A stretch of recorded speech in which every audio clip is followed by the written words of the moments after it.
Section 1. The Dovahkiin, who and what you really are. Lower your sword. Set it down beside you. You won't need it tonight. The fire's already going. Outside, the wind is doing that thing where it moves around the corners of the building in slow, searching arcs, like it's looking for a way in but can't quite find one. And in here, it is warm. It is quiet. There is a world's worth of story between now and morning, and we have all the time we need to walk through it together. So, let's start at the very beginning, with you, with what you are, or more precisely, with what you actually are underneath the surface answer the game gives you. When the cart rolls into Helgen in the game's opening minutes, you're bound at the wrists, riding through the gray morning light of a Skyrim winter, watching mountains pass and listening to a man beside you make peace with his own execution. Nobody knows your name. The Imperial soldier doesn't have it on any list. You're not anyone. You're a nobody who got caught crossing a border at the wrong time, and you're about to be executed for a crime you may or may not have had any part in. And then a black shape tears itself out of a dark sky, and everything changes so fast you barely understand what's happening before you're already running. What you don't know yet, in those first moments, is what you are. The game tells you quickly enough. You're Dovahkiin, Dragonborn, born with the blood and soul of a dragon inside a mortal body. The Greybeards confirm it when their summons shakes every hold in Skyrim simultaneously. The lore confirms it. And over the next 100 or 200 hours of play, depending on how thoroughly you chase every dungeon and every rumor, you accumulate a slow and growing understanding of what that actually means. But the surface understanding, the one the game hands you, is genuinely incomplete. Let's pull it apart properly. The word Dovahkiin, in the language of the dragons, breaks into component pieces the way all dragon language does. Dova means dragon. Kiin means child or born. Clean translation, dragonborn, child of dragon. But here is where it gets strange in a way worth sitting with. When the Greybeards call your name for the first time from the peak of High Hrothgar, they don't say it as two blurred syllables. They stress three separate words, Dove, Kiin. And in the dragon naming convention, names are composed of three one-syllable words, each carrying independent meaning. Dove refers to dragonkind as a species and a concept. Means hunter, slayer, the one who ends. Kiin means born, child, the one who comes after. Break it down that way, and your name doesn't simply mean dragonborn in the affectionate sense of dragon-blooded hero. It means born hunter of dragonkind, a predator for whom the killing of dragons isn't a mission assigned to you, but a function written into the meaning of your name. You are, structurally, the thing dragons were always supposed to fear. That's not a role. That's a definition.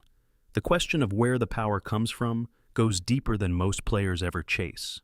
The answer lives in Akatosh, the dragon god of time, the chief of the 9 divines, the first and most fundamental of the divine beings who chose to remain connected to the mortal world after the creation of Mundus. Akatosh is time itself, in some sense. His existence gives linearity to existence, makes cause and effect possible, makes history possible. Without him, the universe would be a simultaneous explosion of all possible moments with no order and no progression. According to the deepest levels of Elder Scrolls cosmology, Akatosh used his own divine substance to create the first dragonborn, his own blood, in a metaphysical sense more literal than metaphorical.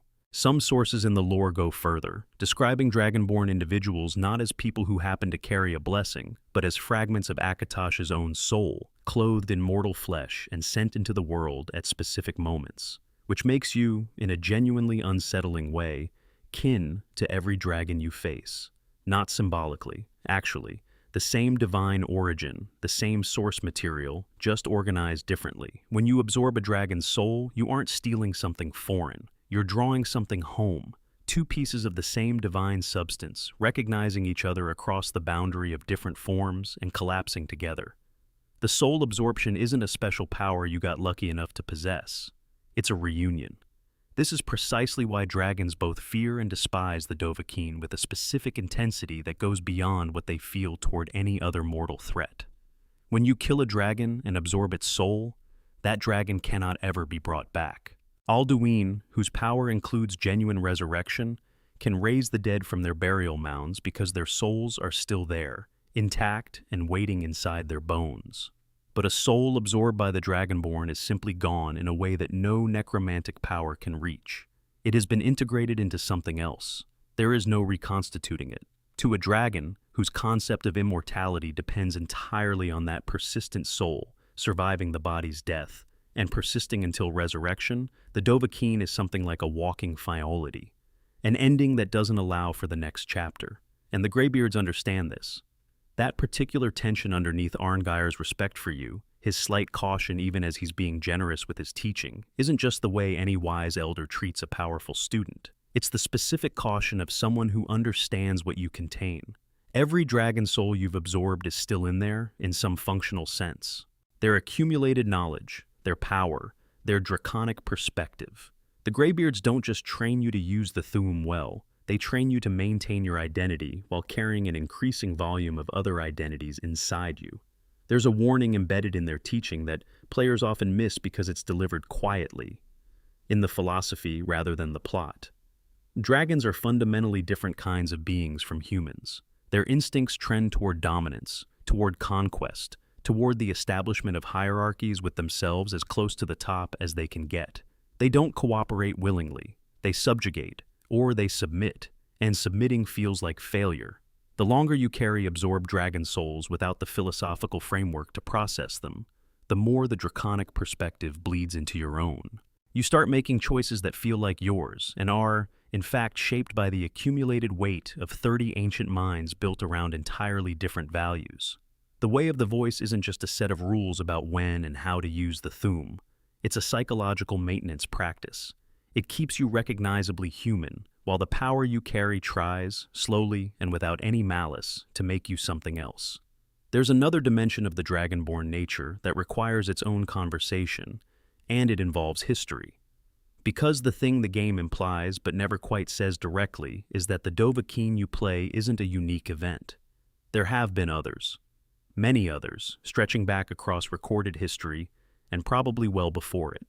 Alessia, the slave woman who led the rebellion against the Ayleid masters and established the First Empire, was Dragonborn, blessed by Akatosh with dragon blood in exchange for a covenant about sealing the gates of oblivion. Raymond Cyrodiil, who united the human kingdoms against the Akaviri invasion, was Dragonborn. Tiber Septim, who forged the Third Empire and then ascended to divinity, was Dragonborn. The pattern holds with a consistency that isn't coincidental. Dragonborn appear at moments of existential crisis for the mortal world, at the specific points in history where ordinary human capacity isn't enough to address what's coming. They are interventions, responses, the mechanism that Akatosh built into the structure of history for moments when history needs a hand. What that means for the last Dragonborn of the Fourth Era, for you, sitting in that card at the beginning of the game, is worth sitting with very slowly. You didn't happen to be born this way through random chance. The world needed you to exist. Something in the deep architecture of fate and divine purpose determined that the Fourth Era would produce a specific crisis that required a specific kind of response. And so, you were made. The birth you had, the parents you had, the circumstances that put you on that road at that time, all of it was shaped toward this. You are, in the deepest sense, a purpose before you are a person. Whether that's comforting or terrible probably says something about you. There's one more piece of this that deserves attention before we move on, and it's a theory that doesn't come from any official source, but emerges naturally from what the lore establishes. If Dragonborn individuals are fragments of Akatosh's soul walking in mortal flesh, and if Alduin is described explicitly as the firstborn of Akatosh, then you and Alduin don't merely share a destiny, you share an origin.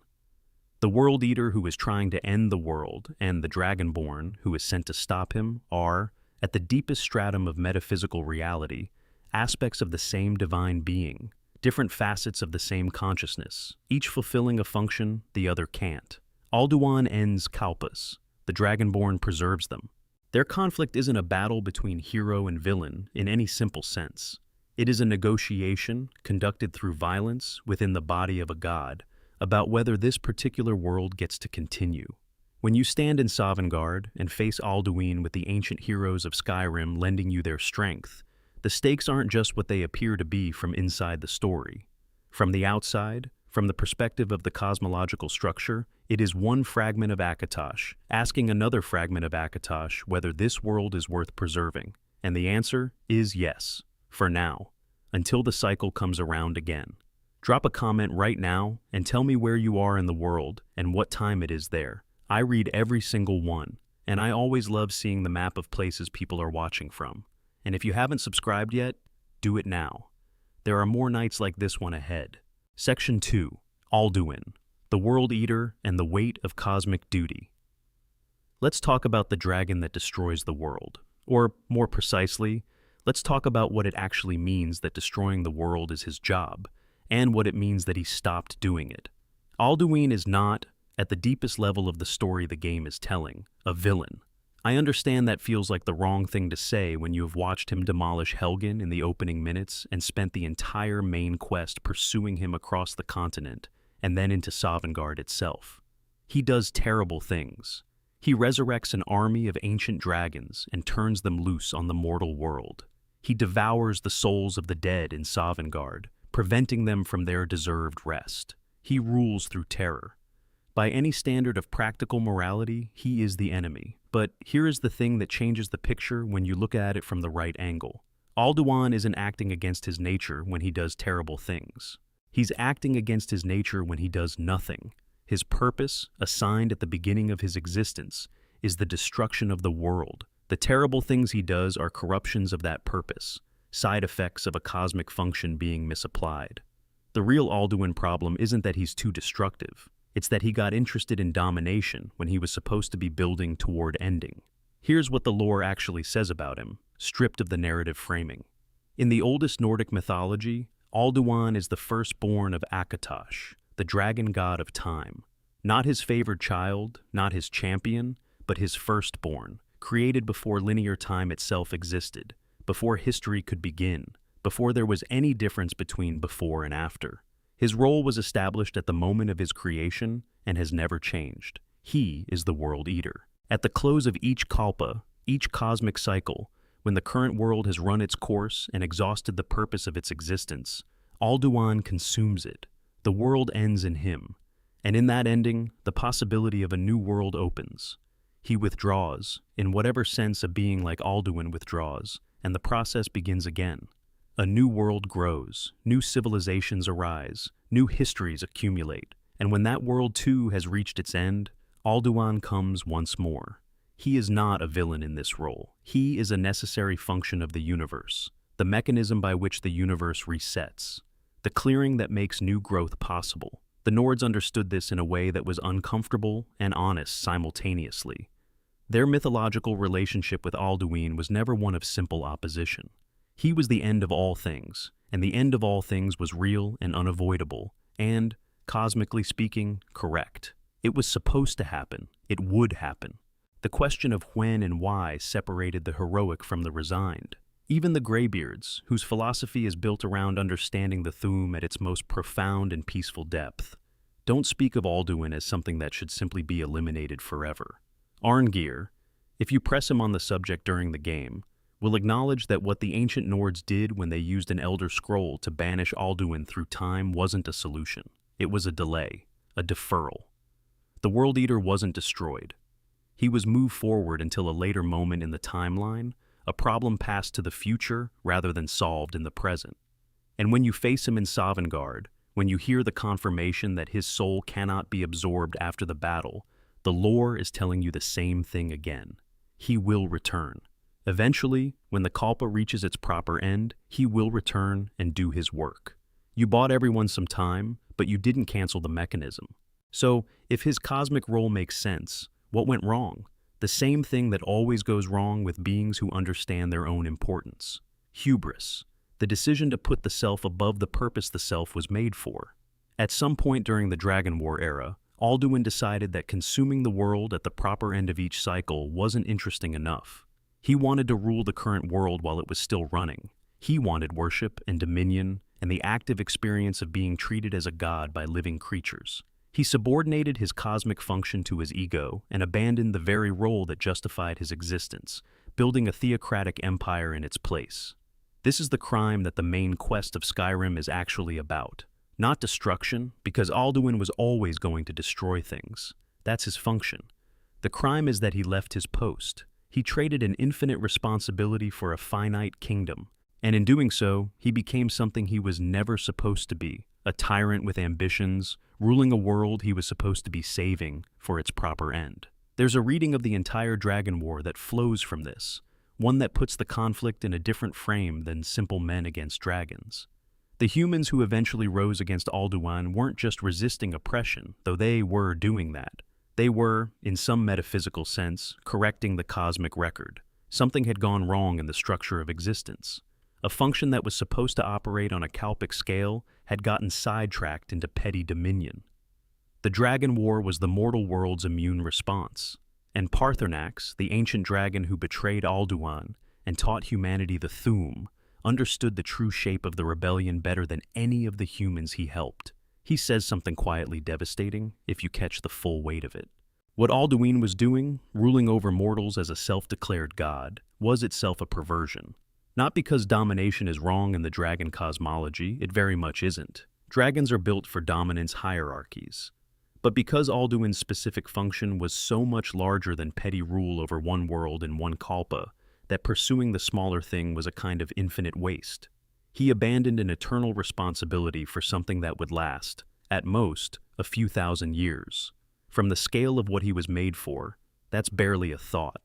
The Redguard mythological tradition is worth taking seriously here, because it provides the same understanding through a completely different cultural lens. The Yokudan deity called Satakal, the world skin, devours the world in a cycle that has no beginning and no end. Satakal ate the previous world and will eat this one, and the eating isn't conquest, it's completion. The world being eaten has reached the point where it needs to end, so something new can happen. The eating is the point, not the cruelty. Scholars who study comparative Elder Scrolls mythology have long argued that Satakal and Alduin are the same being, viewed through different cultural traditions. The function is identical. The imagery is closely parallel. Even the cyclical logic assigned to the process is the same. What the Yokudan understanding adds is a quality of inevitability without malevolence. Satakal doesn't hate the world. He eats it because eating it is his nature and his duty. In the moment of eating, there's no more animosity in the act than a river has for the banks it shapes. But there's something else in the Yokudan mythology that matters for the bigger picture. The tradition describes spirits who learned to survive the transition between kalpas, who moved at the right angle to the moment of destruction, stepping into a space called the Far Shores, where the cosmic hunger couldn't reach them. This is partly the origin of the Redguard concept of an afterlife. But more broadly, it suggests something enormous. Some things persist between world cycles. Some consciousness, some knowledge, some form of accumulated being carries over from one kalpa to the next, survives the ending, exists, changed but continuous, in the new world that grows from the old world's ash. If that's true, then the history you walk through in Skyrim isn't starting fresh. It's built on layers that go deeper than the recorded past. There may be echoes from previous kalpas embedded in the structure of this one. There may be beings walking through the current world who carry, in some form, memories from before this world existed. There's one detail about Alduin's design in the game itself that tends to get overlooked, but is extraordinary once you notice it. When he emerges from the time wound at Helgen, fresh from whatever non-time he occupied during his banishment, the first thing he does is speak. He uses the Thu'um immediately and naturally. And he speaks Tamrielic, the common tongue of the current era, a language that didn't exist when he was sent forward through time. He was displaced from the Dragon War era, which predates this language by thousands of years. He shouldn't know it. The lore offers two explanations that are both uncomfortable in different ways. The first is that Alduin, as a being who exists at a different relationship with time than mortals do, absorbed the language during his time in the wound. He wasn't sleeping in there. He was aware, in some fashion, watching the years pass while trapped in the temporal displacement, learning the new language through that, watching the way a person learns a language by immersion. He arrived in Helgen already knowing the world he was arriving in. The second explanation is that Alduin is functionally near omniscient, that as the firstborn of Akatosh, who is time itself, he has a perspective on temporal events that makes the passage of history during his displacement feel less like sealed darkness and more like a view through a cloudy window. He knew what was happening. He just couldn't get there yet. Either version means that when Alduin arrived at Helgen, he wasn't disoriented. He wasn't adjusting to a strange new world. He had a plan, formed across whatever subjective experience of those missing millennia he had. He knew where the burial mounds were. He knew which dragons were waiting in them. He knew that you, specifically, had the Elder Scroll. He found you almost immediately. That's not the behavior of a being who just woke up confused. That's the behavior of someone who has been planning his return for a very long time. The strategic significance of Alduin's resurrection ability is worth dwelling on before we leave him, because it changes how you understand the entire race to the main quest's conclusion. No other dragon in the game demonstrates the power to genuinely resurrect the dead. When Alduin lands on a burial mound and uses the shout Slentid Vo, Flesh Time Undo, he's not animating a corpse, he's reversing the death. The soul returns. The consciousness returns. The dragon that was in those bones stands up with all their memories intact. This is resurrection in the full theological sense. What this means for your conflict with him is that you're in a race. Every burial mound he reaches before you kill him represents another ancient dragon added to his army. Every dragon soul you absorb is one he can never resurrect. The game doesn't frame it this way explicitly, doesn't give you a timer or a counter, but the lore establishes that the pressure is real. Delay long enough, and the numbers shift badly enough, that the confrontation in Sovngarde becomes much harder to win. And when the confrontation finally happens, when you stand in that golden hall with ancient warriors at your side and face the World Eater, the victory you achieve is genuine and important, and also exactly as incomplete as the Greybeards implied it would be. He's gone, for now. The world is safe, for now. The mechanism that ends worlds is still out there somewhere, still running on its own schedule, still inevitable in the long view.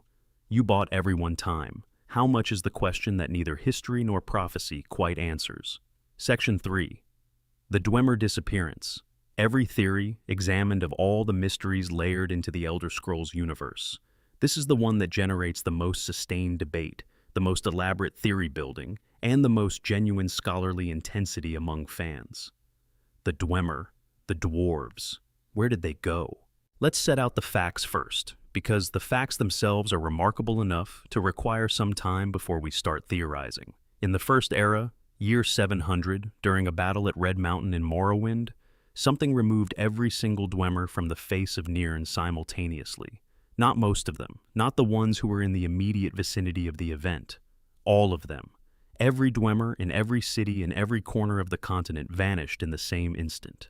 Explorers who entered Dwemer ruins immediately after found food still warm on abandoned tables, ongoing experiments still active with no one watching them, machinery still running, fully operational, the only thing missing the people who had been operating it. Near the places where individuals had been standing or sitting at the moment of disappearance, there were piles of ash, not bodies, ash, as if the physical matter of a person had remained, while whatever animated it had been simply removed. One Dwemer survived, a man named Yagrum Bagarn. He survived because at the exact moment of the disappearance, he was traveling in an outer realm, a plane of oblivion, physically absent from Nirn. When he returned to find his entire civilization erased from history, while he was away for what he experienced as a short journey, the shock was so complete that he spent the rest of his unending life in a tower in Morrowind, under the care of a Telvanni wizard, deliberately contracting a disease that would keep his body from functioning normally, as if the normal function of being alive was something he could no longer stand. He is both the most important witness and the most heartbreaking one. He was the only person who was close enough to the event to understand it from the inside, and even he doesn't fully know what happened to his people. The first and most intellectually appealing explanation is transcendence. Khagranach, the Dwemer's chief tonal architect, spent decades of his life building Numidium, a brass golem of enormous scale powered by the heart of Lorkhan, the literal organ of a dead god. His documentation, particularly the treatise called Divine Metaphysics, describes his project explicitly. He wanted to connect the entire Dwemer race to this artificial deity and elevate them collectively to divine status. They were, as a people, committed atheists in a world where gods visibly and demonstrably existed. They were surrounded by evidence of the divine, in the form of active magic and divine artifacts, and the historical record of the Idra's involvement in creating the world. And they rejected all of it. They believed divinity was a technical problem, a matter of understanding the correct resonances in the fundamental structure of reality, the system they called tonal architecture, and finding the frequencies that would allow a mortal consciousness to shift into a divine mode of existence. Kagranak believed he had solved it. When he struck the heart with his tools at the Battle of Red Mountain, the transcendence theory says, it worked. The Dwemer achieved what they were trying to achieve. They became something beyond mortal existence. They left Nirn for a higher state of being. The ash piles weren't deaths, they were shed skins. The soul had moved into its new divine vessel, and the physical body was simply no longer needed. The elegance of this theory is that it gives the Dwemer what they wanted. They were the most brilliant and most philosophically arrogant civilization in Tamrielic history. The idea that their final gambit succeeded, that they did the impossible and solved the problem of divinity through pure engineering, has a satisfying symmetry. The tragedy of their absence is actually the story of their victory. The problem is Yagrom. If his people had ascended to something glorious, there should be some trace. A new divine civilization somewhere in the metaphysical structure of the universe should be visible to the people who study these things. The scholars who research the planes of oblivion and the halls of Aetherius and the dimensions between dimensions have found no sign of them. If they're up there, they're invisible in a way that a race of this size and this intelligence becoming divine should not produce. Yagrum himself, who has had thousands of years to think about it and has access to more information than any other individual alive, doesn't believe the transcendence explanation with the confidence you'd expect of a survivor who had good evidence for it. The second major theory is catastrophe. The ritual went wrong. Kagranak made a critical miscalculation about the nature of the heart of Lorcan, treating it as a powerful but essentially neutral power source, when it was in fact something far more volatile. When he struck it with his tools, the heart responded in a way he couldn't have anticipated, and the energy release pulled every Dwemer soul out of its body simultaneously, destroying or scattering them in ways that no form of necromancy can track or reverse. The evidence for this is in Skyrim itself. Arniel Gain, a scholar at the College of Winterhold, who becomes mildly obsessed with understanding the Dwemer disappearance, manages to obtain the tool Keening, one of the instruments Kagranak used, and performs a partial recreation of the ritual using a depleted soul gem as a substitute for the heart. The result mirrors the original event precisely. Arniel vanishes, not in a dramatic explosion, just gone, in the same instant, in the same way the Dwemer vanished. His shade sometimes appears near the college afterward, drifting and confused, suggesting that some form of consciousness persisted somewhere, but his physical existence is over. He proved that the mechanism of the Dwemer disappearance is reproducible. Whatever Kagranak did, doing a version of it again produces the same result. This strongly suggests that the disappearance was a consequence of using those tools in that way, and that the consequence was not the intended one. But it doesn't tell us where the souls went. Whether they were destroyed, scattered, or transformed into something else remains entirely unclear from Arniel's experiment. The third theory is the one that requires the most conceptual preparation, because it involves a concept called a dragon break. A dragon break is an event in the Elder Scrolls universe when the normal linear flow of time shatters, producing multiple contradictory timelines that all proceed simultaneously. The most famous example from the lore, the Middle Dawn, lasted 1,000 years, during which completely contradictory historical events happened in the same locations at the same times, according to different reliable records. Nobody could agree on what actually happened, because everything happened, all possible versions of events unfolding in parallel, until the break was repaired and history collapsed back into a single coherent timeline. The dragon break theory of the Dwemer disappearance argues that Kagranak's act shattered the timeline at that specific moment and location so thoroughly that the Dwemer exist in all possible states simultaneously. They transcended, and they were destroyed, and they were scattered, and they became part of Numidium, and all of these things are equally true and equally false. The question of what actually happened is genuinely unanswerable because the event itself broke the framework that would allow for a single correct answer. Every theory is right, none of them is complete. This is not a convenient excuse for inconsistency. It's internally consistent with how Dragon Break's work as established in the lore, and there's something appropriately humbling about it. Some events are too large and too energetically charged for cause and effect to contain cleanly.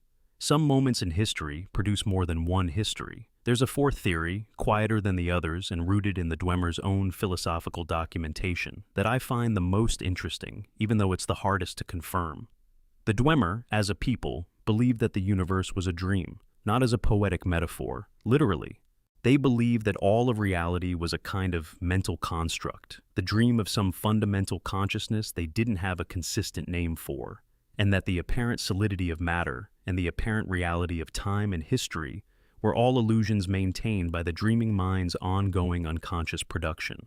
Their entire civilization, their atheism, their tonal architecture, their obsession with mechanisms and resonances and the mathematical structure of reality was an attempt to find the actual substrate beneath the dream, to locate the real code and rewrite it. What if they succeeded not in becoming gods, but in waking up? What if Kagranak's ritual didn't elevate the Dwemer or destroy them, but removed them from the dream entirely? They found the edge of the dream world and stepped outside it. They became, as they had always wanted, something beyond the mortal frame. And beyond the mortal frame means beyond existence, as anything inside the dream can perceive or record. They're not an Aetherius. They're not in any plane of oblivion. They're outside the structure that all those places are part of. Whether that's liberation or annihilation depends on what you think lies beyond the dream. And none of us, being inside the dream, can answer that question from here. What is certain, across all theories, is that the machinery kept running. The animunculi that fill every Dwemer ruin, the centurions and spheres and spiders maintaining their patrol routes thousands of years after their creators vanished, continue their functions with no maintenance and no identifiable power source and no degradation whatsoever. These machines have been running continuously for 3,000 to 4,000 years. Nothing humans or elves have built comes close to this. Whatever the Dwemer used to power and program their constructs, it operates on a scale and a durability that modern understanding of magic and mechanics cannot account for. The most likely explanation, derived from what we understand of tonal architecture, is that the machinery doesn't run on stored energy.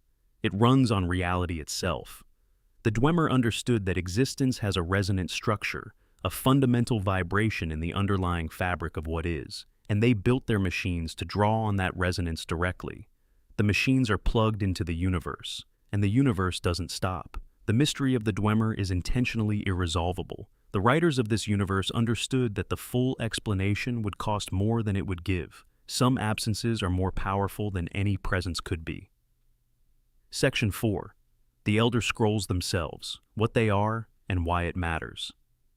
Here is a thing that the game doesn't fully explain, that most players accept without examining closely, and that turns out to contain some of the most interesting ideas in the entire universe. The artifacts that give the franchise its name. The Elder Scrolls. What are they, actually? In the game's mechanics, they function as items of enormous power, ancient documents of unknown origin that prophesy the future, record the past, and enable things that shouldn't be possible by any standard understanding of how magic works. The moth priests who dedicate their careers to reading them go slowly blind from the process because the scrolls are simply more than mortal eyes and minds can process without damage across an extended lifespan. They're dangerous artifacts. They're important artifacts. The whole game is named after them. But the game never quite tells you what they are in any precise sense. The lore gives several different answers, and none of them presents itself as definitively correct. The most common framing in the game itself is that the Elder Scrolls are prophecies, ancient written records of things that will happen, compiled by some divine or unknowable authorship before history. The prophecy of the Dragonborn is said to come from or be inscribed on an Elder Scroll. Reading one shows you destiny. Learning to read them is learning to see what's coming. But this framing fails almost immediately when you look at what the scrolls have actually been used for. The ancient Nords didn't use one to read the future. They used one to banish Alduin through time. That's not observation. That's intervention. The Thieves' Guild in Oblivion used one to separate the Grey Cowl from its curse, altering the properties of a Daedric artifact. The Dragonborn uses one to travel back and witness the original banishment of Alduin, standing inside a moment in the past that they should have no access to. These aren't reading activities. These are manipulations of time and fate. The scrolls aren't just records, they're instruments. A different theory, one with strong support in the obscure corners of the lore, starts with the creation of the mortal world and works from there. When Magnus, the architect god who designed the plans for Mundus, decided the project was costing more than he was willing to pay, he fled. He tore through the fabric of reality to escape into Aetherius, and the hole he left is the sun. The lesser architect gods who followed him, the Magna Gae, left smaller holes, which are the stars. Here is where the theory gets interesting. Magnus was the architect. He had the design documents for the universe, the original specifications for how reality was supposed to be structured, what the laws of nature should be, how time should flow, what causality meant. When he fled, he left those plans behind. Not intentionally. As a consequence of the rush and violence of his departure through the fabric of reality, the plans got left inside the thing they described. The Elder Scrolls are the original blueprints for the universe, accidentally embedded within the universe they describe. This explains their danger with unusual elegance. You're not reading a document. You're reading the underlying source code of reality while you're inside that reality. The fabric of what you are, physically and causally and temporally, is described in what you're looking at. Of course it damages the mind. Of course mortal eyes can't process it for long without going dark. Of course they can be used to alter fate and manipulate time, because they're not describing those things as external facts. They're constitutive of those things. They don't describe what time is. They're part of what makes time real. It also explains the impossibility of fully cataloging them. Every attempt to maintain a complete inventory fails. The Imperial Library maintained a restricted archive and still couldn't agree on how many scrolls they had. The count changed between visits. Scholars found scrolls they believed they'd already cataloged, but different, containing different information, because the scrolls exist simultaneously across all times. What you can perceive when you look at them depends on when you're looking and what the universe needs you to understand at that moment. They're not objects occupying space. They're slices of infinite temporal possibility made briefly legible. The moth priests are worth dwelling on in this context because their ritual practice encodes an interesting acknowledgement of what the scrolls are. Before attempting to read, they wrap themselves in the cocoons of ancestor moths, the specific insects that are drawn to the scrolls and live near them, absorbing their energies over generations. A moth that has spent its life saturated in scroll resonance has become, in some functional sense, an interpretive layer. By surrounding themselves in these creatures before reading, the priest is distributing the cognitive load. The moths take some of the damage. Some of the impossible information passes into the moth layer first, is processed by its alien neurology, and arrives at the human reader's consciousness already partially digested. Even with this protection, prolonged reading over a career blinds every moth priest completely. The Order doesn't view this as tragic. They view it as graduation. The outer sight, the sight that processes ordinary physical reality, dims because the inner sight is growing. The final stage of moth priest development is reading the scrolls without eyes at all, with the mind directly exposed to the information, no physical mediation between the consciousness and the source material. Whether this final stage is enlightenment or dissolution is something the moth priests who reach it disagree about. The ones who come back from it able to speak are often changed in ways that make the disagreement difficult to evaluate. The key theoretical insight about the scrolls that most analyses miss is this. They don't simply record the one true history of Tamriel. They contain every possible history simultaneously, every choice that could have been made differently, every moment that could have gone another way, every person who could have survived a war they died in, every empire that could have fallen a century earlier or a century later. The reader doesn't experience a clear narrative. They experience a storm of contradictory, overlapping information, all equally real within the scroll's structure, all claiming the status of what happened. What this means, at the level of philosophy, is that history in the Elder Scrolls universe isn't a fixed record. It's a chosen thread, pulled from an infinite possibility space at each moment. The universe chose this thread over the others, but the others still exist in the scrolls, still equally real within that space. The fact that your history turned out the way it did, rather than some other way, is, in some sense, because that's the thread that got pulled when someone looked. When you carry an Elder Scroll in your inventory during the main quest line, When you use it to witness the original banishment of Alduin, you are touching the fabric of possibility and asking it to show you one specific thread. The universe complies because you're Dragonborn, because the architecture recognizes you as something that has legitimate access to this level of reality. It shows you. Section 5. The Thalmor's Long Game, a conspiracy built across centuries. There is a document in Skyrim that changes everything once you've read it. You find it during the mission where you infiltrate a Thalmor embassy, slipping in through the service entrance while the distraction burns behind you in the cold northern night. The document is easy to miss. It's buried among administrative materials in a locked room, and the game doesn't make a particular fuss about it. But if you stop and read carefully, the entire civil war tilts on its axis, and nothing in the main political landscape of Skyrim looks the same again. The document is a dossier.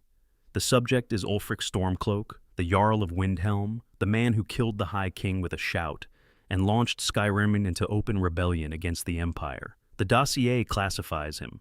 It lists his status. The word it uses is asset, active asset. Ulfric Stormcloak, the face of Nordic independence, the man whose rallying cry is Skyrim for the Nords, is listed in Thalmor intelligence records as an asset they have been cultivating and managing for decades.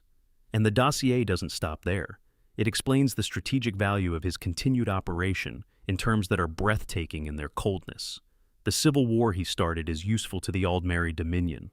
The specific ways it is useful are outlined with bureaucratic clarity, and the conclusion the document reaches is that Ulfric should neither be captured nor killed because his continued freedom and continued activity serves Thalmor objectives better than any alternative outcome. Let's back up and understand what the Thalmor actually are and what they're trying to accomplish, because the dossier only makes sense in context. The Aldmeri Dominion is the political body controlled by the Altmer, the High Elves, the oldest and most powerful of the elven races. The Thalmor are their governing and enforcement arm. They came to genuine prominence and power during the Oblivion Crisis, when the Emperor died and the gates to Oblivion opened across Tamriel and most of the mortal world's existing power structures collapsed or weakened severely. The Thalmor stepped into that vacuum in Valenwood and elsewhere, establishing the Dominion as a regional superpower while the Empire was distracted with existential crisis. 70 years before the events of Skyrim, they launched a war against the Empire. Not a quick war, a sustained campaign that pushed Imperial forces out of Hammerfell entirely and eventually forced the Empire to sign the White Gold Concordat, a peace treaty with conditions so unfavorable to the Empire that many Imperials considered it surrender dressed in diplomatic language. The most visible and most controversial provision was this: the worship of Talos, the god whose divinity is central to the Nordic identity, was banned throughout Imperial territory. To be caught worshipping Talos was to be subject to arrest, interrogation, and execution by Thalmor justiciars, who were granted the authority to operate within Imperial borders. On the surface, this looks like religious persecution, and it is religious persecution. But there is a layer beneath the religious persecution that explains why the Thalmor want this particular ban so specifically and so intensely. Talos, known in life as Tiber Septim, was a human being who achieved apotheosis. He became a god. Whatever you believe about the theological debates surrounding that achievement, whether it happened through chim or mantling or some combination of the two, the outcome is undeniable. He is worshipped. His divine power is real. The divines are 9, and Talos is among them. This is a problem for the Altimer's deepest theological and political ambitions in a very specific way. The Altimer believe, at a foundational cultural and religious level, that they are the fallen children of the original divine beings. Before the creation of Mundus, before Aedra chose to bind themselves into the mortal world at the cost of their divine essence, all of what would become the elven races were something much closer to divine themselves. They existed in a pre-mortal state, and the act of creation dropped them from that state into the degraded condition of mortality. They age, they die, they are trapped in linear time. All of this represents, from the Altmer perspective, an exile from their true nature. The most radical Altmer theologians, who happen to largely be in the Thalmor, believe that the way back to divinity requires dismantling the conditions that trap them in mortality, and the primary condition that traps them is Mundus itself. The mortal world persists, and therefore mortals persist, Because the towers, a series of magical structures distributed across Tamriel, each with a stone and a function, hold the mortal world in coherent existence. If the towers could be deactivated, if their stones could be neutralized, the mortal world would dissolve, mortality would end. The Altamir would return, theoretically, to their pre-mortal divine state. This is a plan for the end of mortal existence, dressed up as theological liberation. And it requires, as a prerequisite, eliminating anything that legitimizes mortality as a state worth inhabiting. Talos's apotheosis is the single most devastating argument against the Thalmor's position, because it demonstrates that a human being, a mortal, can achieve divinity without destroying the world to do it. If Talos could become divine while the world kept running, then the Altmer case for needing to end the world is significantly weakened, more than weakened. It's refuted by living example. Banning Talos worship isn't primarily about persecuting Nords. It's about suppressing the most inconvenient counter-argument to the Thalmor's entire cosmological project. If Talos stops being worshipped, his divine power weakens. If his divine power weakens enough, his position among the divines weakens. And if a human god can be written out of the divine structure, the argument that mortality and divinity are compatible gets much harder to make. Now, place this against the Ulfric dossier, and the picture becomes devastating in a different way. Ulfric's uprising isn't just inconvenient for the Empire, it's precisely what the Thalmor need. An empire weakened by internal conflict can't mount a serious challenge to the Dominion when the war resumes, as the Thalmor fully intend it to. A Skyrim consumed by civil war produces fewer soldiers, fewer supplies, and a more fractured political will than a stable Skyrim. Both possible outcomes, Imperial victory or Stormcloak victory, leave whoever wins in worse condition than they were before the war started. And the war itself is what the Thalmor can't lose, as long as it keeps going. There's a note in the dossier that specifically mentions the possibility of Ulfric winning the war and establishing an independent Skyrim. The Thalmor's assessment is that this would be useful, not a disaster. Useful, because an independent Skyrim, hostile to the Empire, and consumed with the aftermath of a brutal civil war, is an isolated province with no allies and no military projection beyond its borders. It's easy to deal with separately, on the Thalmor's schedule, once they're ready to move. What they need to prevent is a reunified, strengthened empire, allied with a stable Skyrim. The Civil War makes that outcome the almost impossible regardless of how it ends. The person carrying the Stormcloak banner, the person whose whole identity is about liberating his people from imperial control, is running an operation that, from the outside looking in, appears to have been designed by the people he considers his enemies. Whether Ulfric knows is the question that players debate endlessly, and it's a debate worth having slowly. The dossier notes explicitly that Ulfric probably doesn't know he's an asset, that this is better for the operation's security. A witting asset is a liability. An unwitting one is much more useful because he acts naturally, without calculation, and his conviction provides a kind of authentic energy that a directed operative could never replicate. Ulfric's genuine anger at the White Gold Concordat, his genuine love of his people, his genuine belief that Nords deserve their gods and their freedom, all of this makes him more effective as an asset than any amount of deliberate management could achieve. But there are details in his background that leave the question genuinely open. He was captured during the Great War and held by Thalmor intelligence. He was interrogated. He was eventually released when he agreed to provide information about the Imperial military in exchange for his freedom. He provided what information he had, then he went home. He has spent decades since telling himself, and apparently believing, that what he gave them wasn't significant enough to have mattered, that he escaped with his integrity mostly intact. The Thalmor assessment suggests otherwise, not because the information he provided was operationally crucial, but because the psychological leverage his capture established was far more valuable than anything he said. A man who knows he once cooperated with the enemy, even under duress, even in a small way, carries that knowledge like a splinter. It doesn't have to be used against him actively to shape his behavior. It can simply sit there, shaping his choices without him fully understanding why he's making them. The guilt of it, the need to prove something, the way it makes him more extreme in his public positions as compensation for his private doubt. All of this is, from the Thalmor perspective, useful. And then there's General Tullius on the Imperial side. Thoughtful, professional, competent by any military standard, genuinely trying to restore order to a province he's been sent to stabilize. He understands the Civil War as a problem to be solved administratively and militarily. What he doesn't quite grasp, what no one in his chain of command seems to grasp, is that the problem is the solution from his real opponent's perspective. He's trying to end a war whose continuation is someone else's victory condition. The genius, if that's the word for something so cold, is that the Thalmor don't have to manipulate anyone at the individual level after the initial setup. They lit a fire and then stood back and let people fight over who gets to hold the water bucket. Ulfric's anger is real. Tullius's competence is real. The Nords' grief over their banned gods is real. The Empire's fear of another war with the Dominion is real.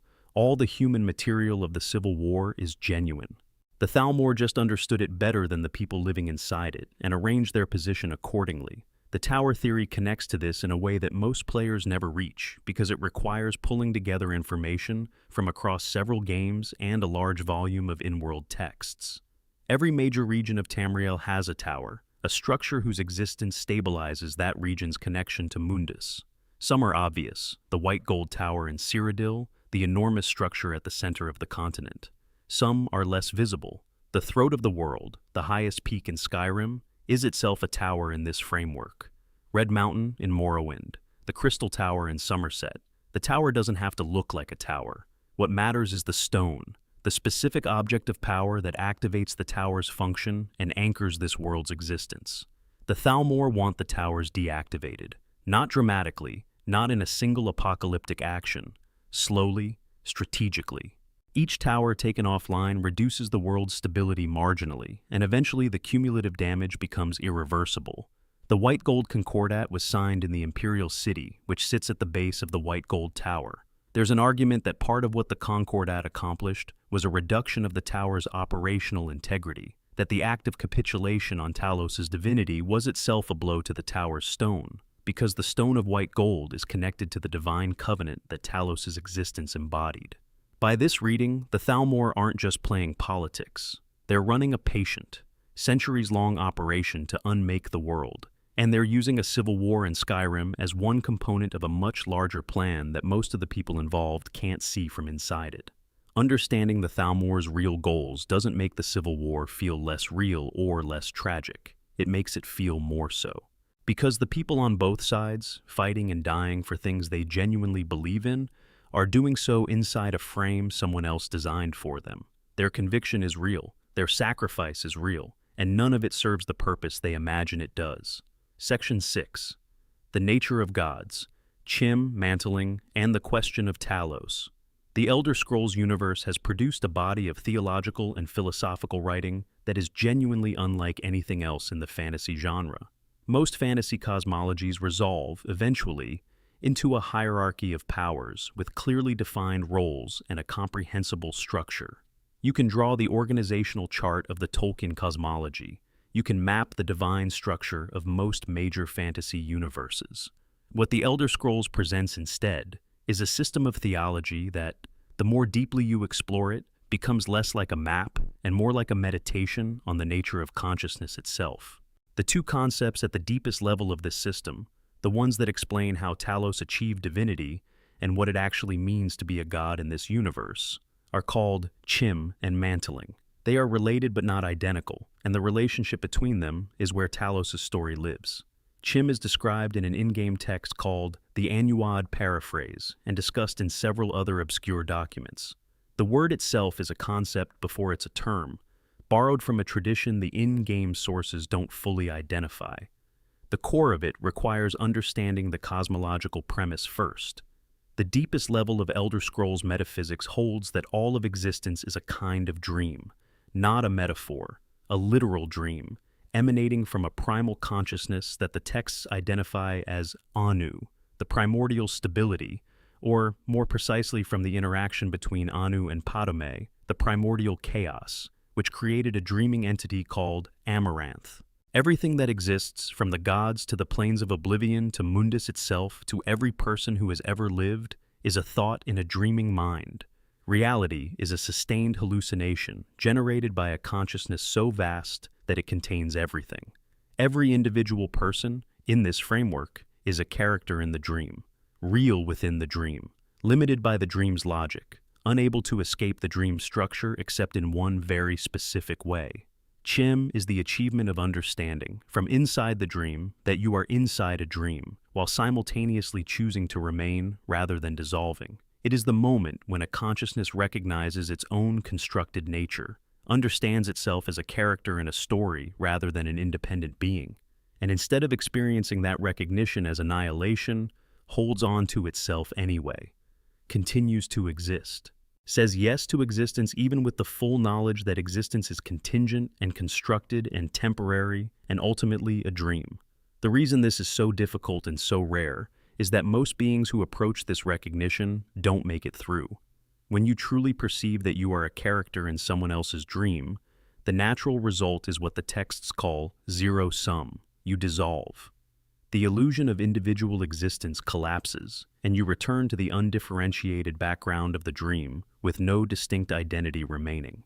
The failure mode of Chim is not pain or madness. It's something quieter than that. It's just becoming nothing, absorbed back into the consciousness you were temporarily distinct from. The success of Chim, the achieving of it without zero sum, means that you continue to exist as yourself while simultaneously knowing that you're a dream. And the texts suggest that this combination, being a dream that knows it's a dream, creates a unique kind of stability, an existence that isn't dependent on ignorance for its continuation. You are real to yourself in a way that is independent of the dream's structure, because the dream structure is something you can now see rather than something you're inside of. The practical consequence, according to the texts, is something very close to godhood. A being who has achieved CHIM has genuine freedom of will within the structure of existence. Their choices aren't constrained by fate or the normal causality of the dreaming universe. They can alter the dream from within because they understand its nature at a level that allows intervention rather than participation. The texts describe the CHIM achieved as able to walk between moments, to step outside linear time and re-enter it at a chosen point, to alter the fundamental parameters of reality in the locations where they are present. This is rarefied territory, and it's the territory where Talos' story begins to take its final shape. Mantling is different from Chim in an important way, though the two can overlap. Mantling is the process by which a being becomes so completely identified with an existing archetype, an existing divine role, that the distinction between the individual and the archetype collapses. You don't just fill the role, you become it so thoroughly that you are the role, and the role is you, and no meaningful line exists between them anymore. The original holder of the role and the new holder merge at the level of function, and from then on, the function continues with the new vessel. The most frequently cited example is Sheogorath. The hero of Kvatch, the player character from Oblivion, entered the Shivering Isles, and by the end of the Shivering Isles expansion had so completely taken on the mantle of the Daedric Prince of Madness that they became Sheogorath. Not a new Sheogorath. The Sheogorath of the previous era simply stepped aside, as the function passed to the new vessel. In Skyrim, when you meet Sheogorath in the Pelagius quest, you are almost certainly talking to the hero of Kvatch from Oblivion, who has spent the intervening years completely merged with the Madness archetype. He doesn't remember being human because the human is no longer what he is. He is Sheogorath now, all the way down. Tiber Septim, the man who would become Talos, achieved something whose precise mechanism the lore leaves beautifully ambiguous. Some texts argue he achieved Chim directly, during the conquest of Cyrodiil, at a moment of perfect existential clarity and self-recognition. Others argue he mantled Lorcan, the missing divine, the god whose trickery brought Mundus into existence and who was punished for it by having his heart torn out. The physical territory of Nirn is described in some texts as Lorcan's body, the space his death carved into the cosmos. A man who conquered that territory completely, who subdued it entirely under one will, might become so identified with Lorcan's function that mantling occurred spontaneously. The most nuanced reading holds that he may have done both, that the path he walked accomplished CHIM first and mantling as a consequence, or that the two happen simultaneously and can't be cleanly separated. The ambiguity is itself part of the point. Apotheosis isn't a procedure with documented steps. It's an event that happens when the conditions are precisely right, and which produces something new every time it happens. What Heimskr, the Whiterun street preacher who harangues passers-by about Talos's divinity every day regardless of weather or audience, is saying in his impassioned speeches is, theologically, largely correct. He is the only person in Whiterun who understands what Talos actually represents. He's annoying about it in a way that makes it easy to dismiss him, but the substance of his position is better supported by the lore than the measured skepticism of more respectable characters. Talos was a man who became a god through the accumulated weight of his will, his conquest, and his understanding. The mechanism is unusual, but the result is real. His divine power demonstrably exists. His worshippers receive genuine blessing. The Thalmor ban his worship not because his divinity is dubious, but because it's inconvenient. There's an additional layer to the nature of gods in this universe that changes how you experience every divine interaction in the game. The Daedric princes, the other major category of divine being in Skyrim's world, are eternal in a way the Aedra are not. They were never mortal. They never bound themselves into Mundus. They exist in their own planes with their full power intact. Compared to them, the Aedra, the divines, are diminished. They sacrifice divinity to create the mortal world. The mortal world runs partly on the essence they gave up. They are real and powerful, but they are not what they were before creation. This creates an interesting reversal of the moral expectation. The Daedra, who are often framed as the sinister ones in the game's surface narrative, are in fact the ones who never paid any price. The Aedra, the 9 divines whose temples you pray at, whose blessings you receive, whose shrines you find in every hold, gave up something irreplaceable. They became less than they were in order for the world to exist. Every time you receive a divine blessing, you are receiving something from a being who is already diminished, who gave part of their nature away so you could exist. And they continue to give, quietly, through the mechanisms of prayer and blessing, from a reserve that doesn't fully replenish. Whether they regret it is a question the lore doesn't answer tidily. Akatosh, whose function includes time, presumably has a perspective on the transaction that mortals can't access. Stendar, the god of mercy, whose shrines appear in the most desperate and destroyed places in the game, seems to give without reservation. Mara's blessing is warm and present in ways that suggest affection rather than obligation. The gods, at the level you interact with them, seem to have accepted the cost and continued anyway. That choice, made before the world began, made the world possible. It is worth knowing when you kneel at the shrines. Section 7. The Soul Cairn and what happens after death. The Soul Cairn is a plane of oblivion, unlike any other that Tamriel has documented. You access it in the Dawnguard questline, passing through a gate with your soul partially surrendered as the toll, entering a vast gray landscape where the sky is the color of old bone, and the air carries the kind of silence that isn't peaceful but hollow. Trapped souls drift through it, speaking fragments of disoriented memory. Great black structures rise in the distance, architecturally elaborate in ways that make them seem more like monuments to helplessness than functional buildings. The beings who rule this place, the ideal masters, are never seen in any recognizable form. They are cold, ancient intelligences who abandoned physical existence so long ago that nothing of their former shape remains. The Soul Cairn is where people go when their souls are soul-trapped. And once you understand what that means, the most mundane aspect of the game's economy becomes a quiet horror. In the Elder Scrolls universe, the soul is not merely a metaphysical concept, it is a literal, harvested resource. Soul gems, the crystalline containers that fill the pockets of enchanters and mages everywhere in Skyrim, capture souls at the moment of death and preserve them inside. The enchanting table in Dragon's Reach, the one that players use without a second thought to improve their weapons, runs on these captured souls. The act of enchanting an item is an act of consuming someone's eternity in exchange for a sharper sword. The afterlife traditions of Tamriel assume that souls, upon death, move on to their intended destinations. Nords who die as warriors expect Sovngarde, the great mead hall in the sky, where they feast and fight in an eternal expression of the things they loved in life. Imperials expect the Far Shores, a more abstract destination governed by the divines. Elves expect to return to the ancestral spirits of their people, the Hist for the Argonians, the specific divine traditions of each elven culture, and ultimately for the most devout Altmer, the distant hope of returning to a pre-mortal divine state. Every culture has a concept of where the soul goes, and in every case, these destinations are real places. Sovngarde demonstrably exists.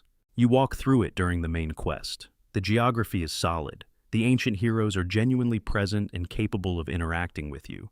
The afterlife isn't a comforting story. It's a location. Soul trapping interrupts the journey. Between the moment of death and the moment of arrival at the intended destination, there is a window of vulnerability where the soul is in transit.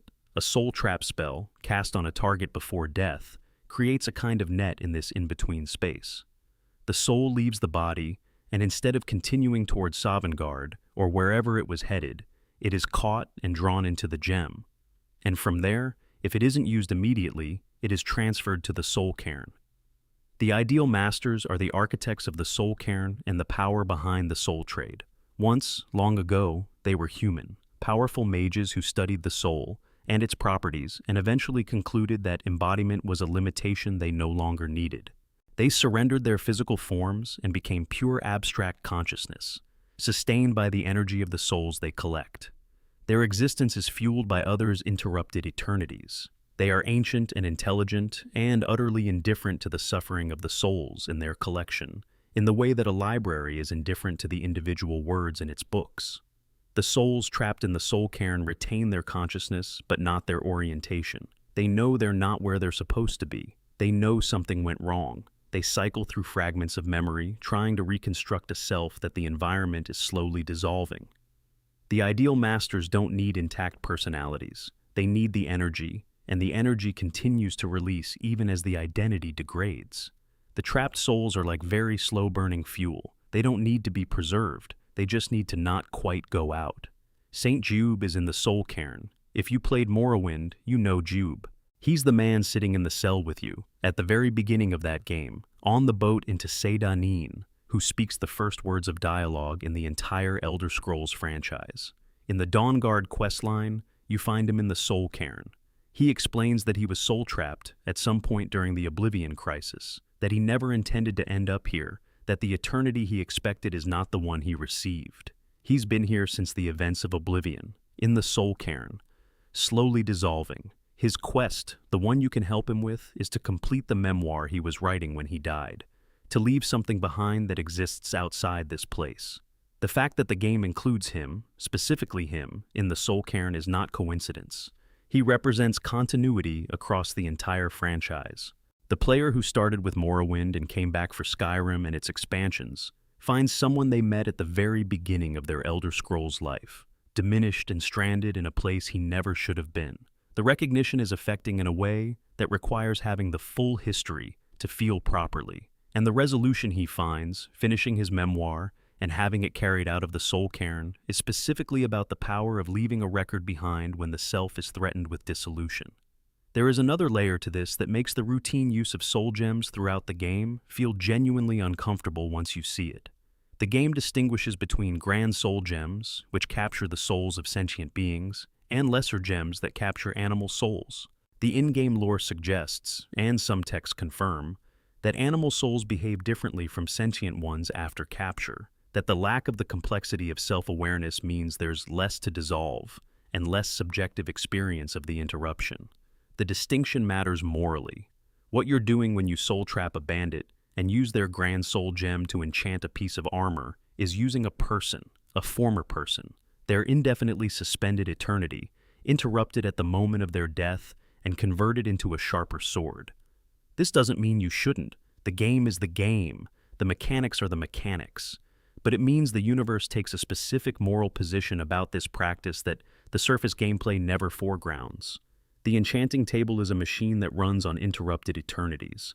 The lore knows this. It's a detail embedded in the world for those who look for it. The question that the soul cairn raises, which the Dawnguard questline never quite answers, is whether the souls in there can be freed. And if so, where would they go? The afterlife destinations are places with their own structures, their own conditions for arrival. A soul that has been in the soul cairn for 1,000 years is not the same soul that would have arrived at Sovngarde intact immediately after death.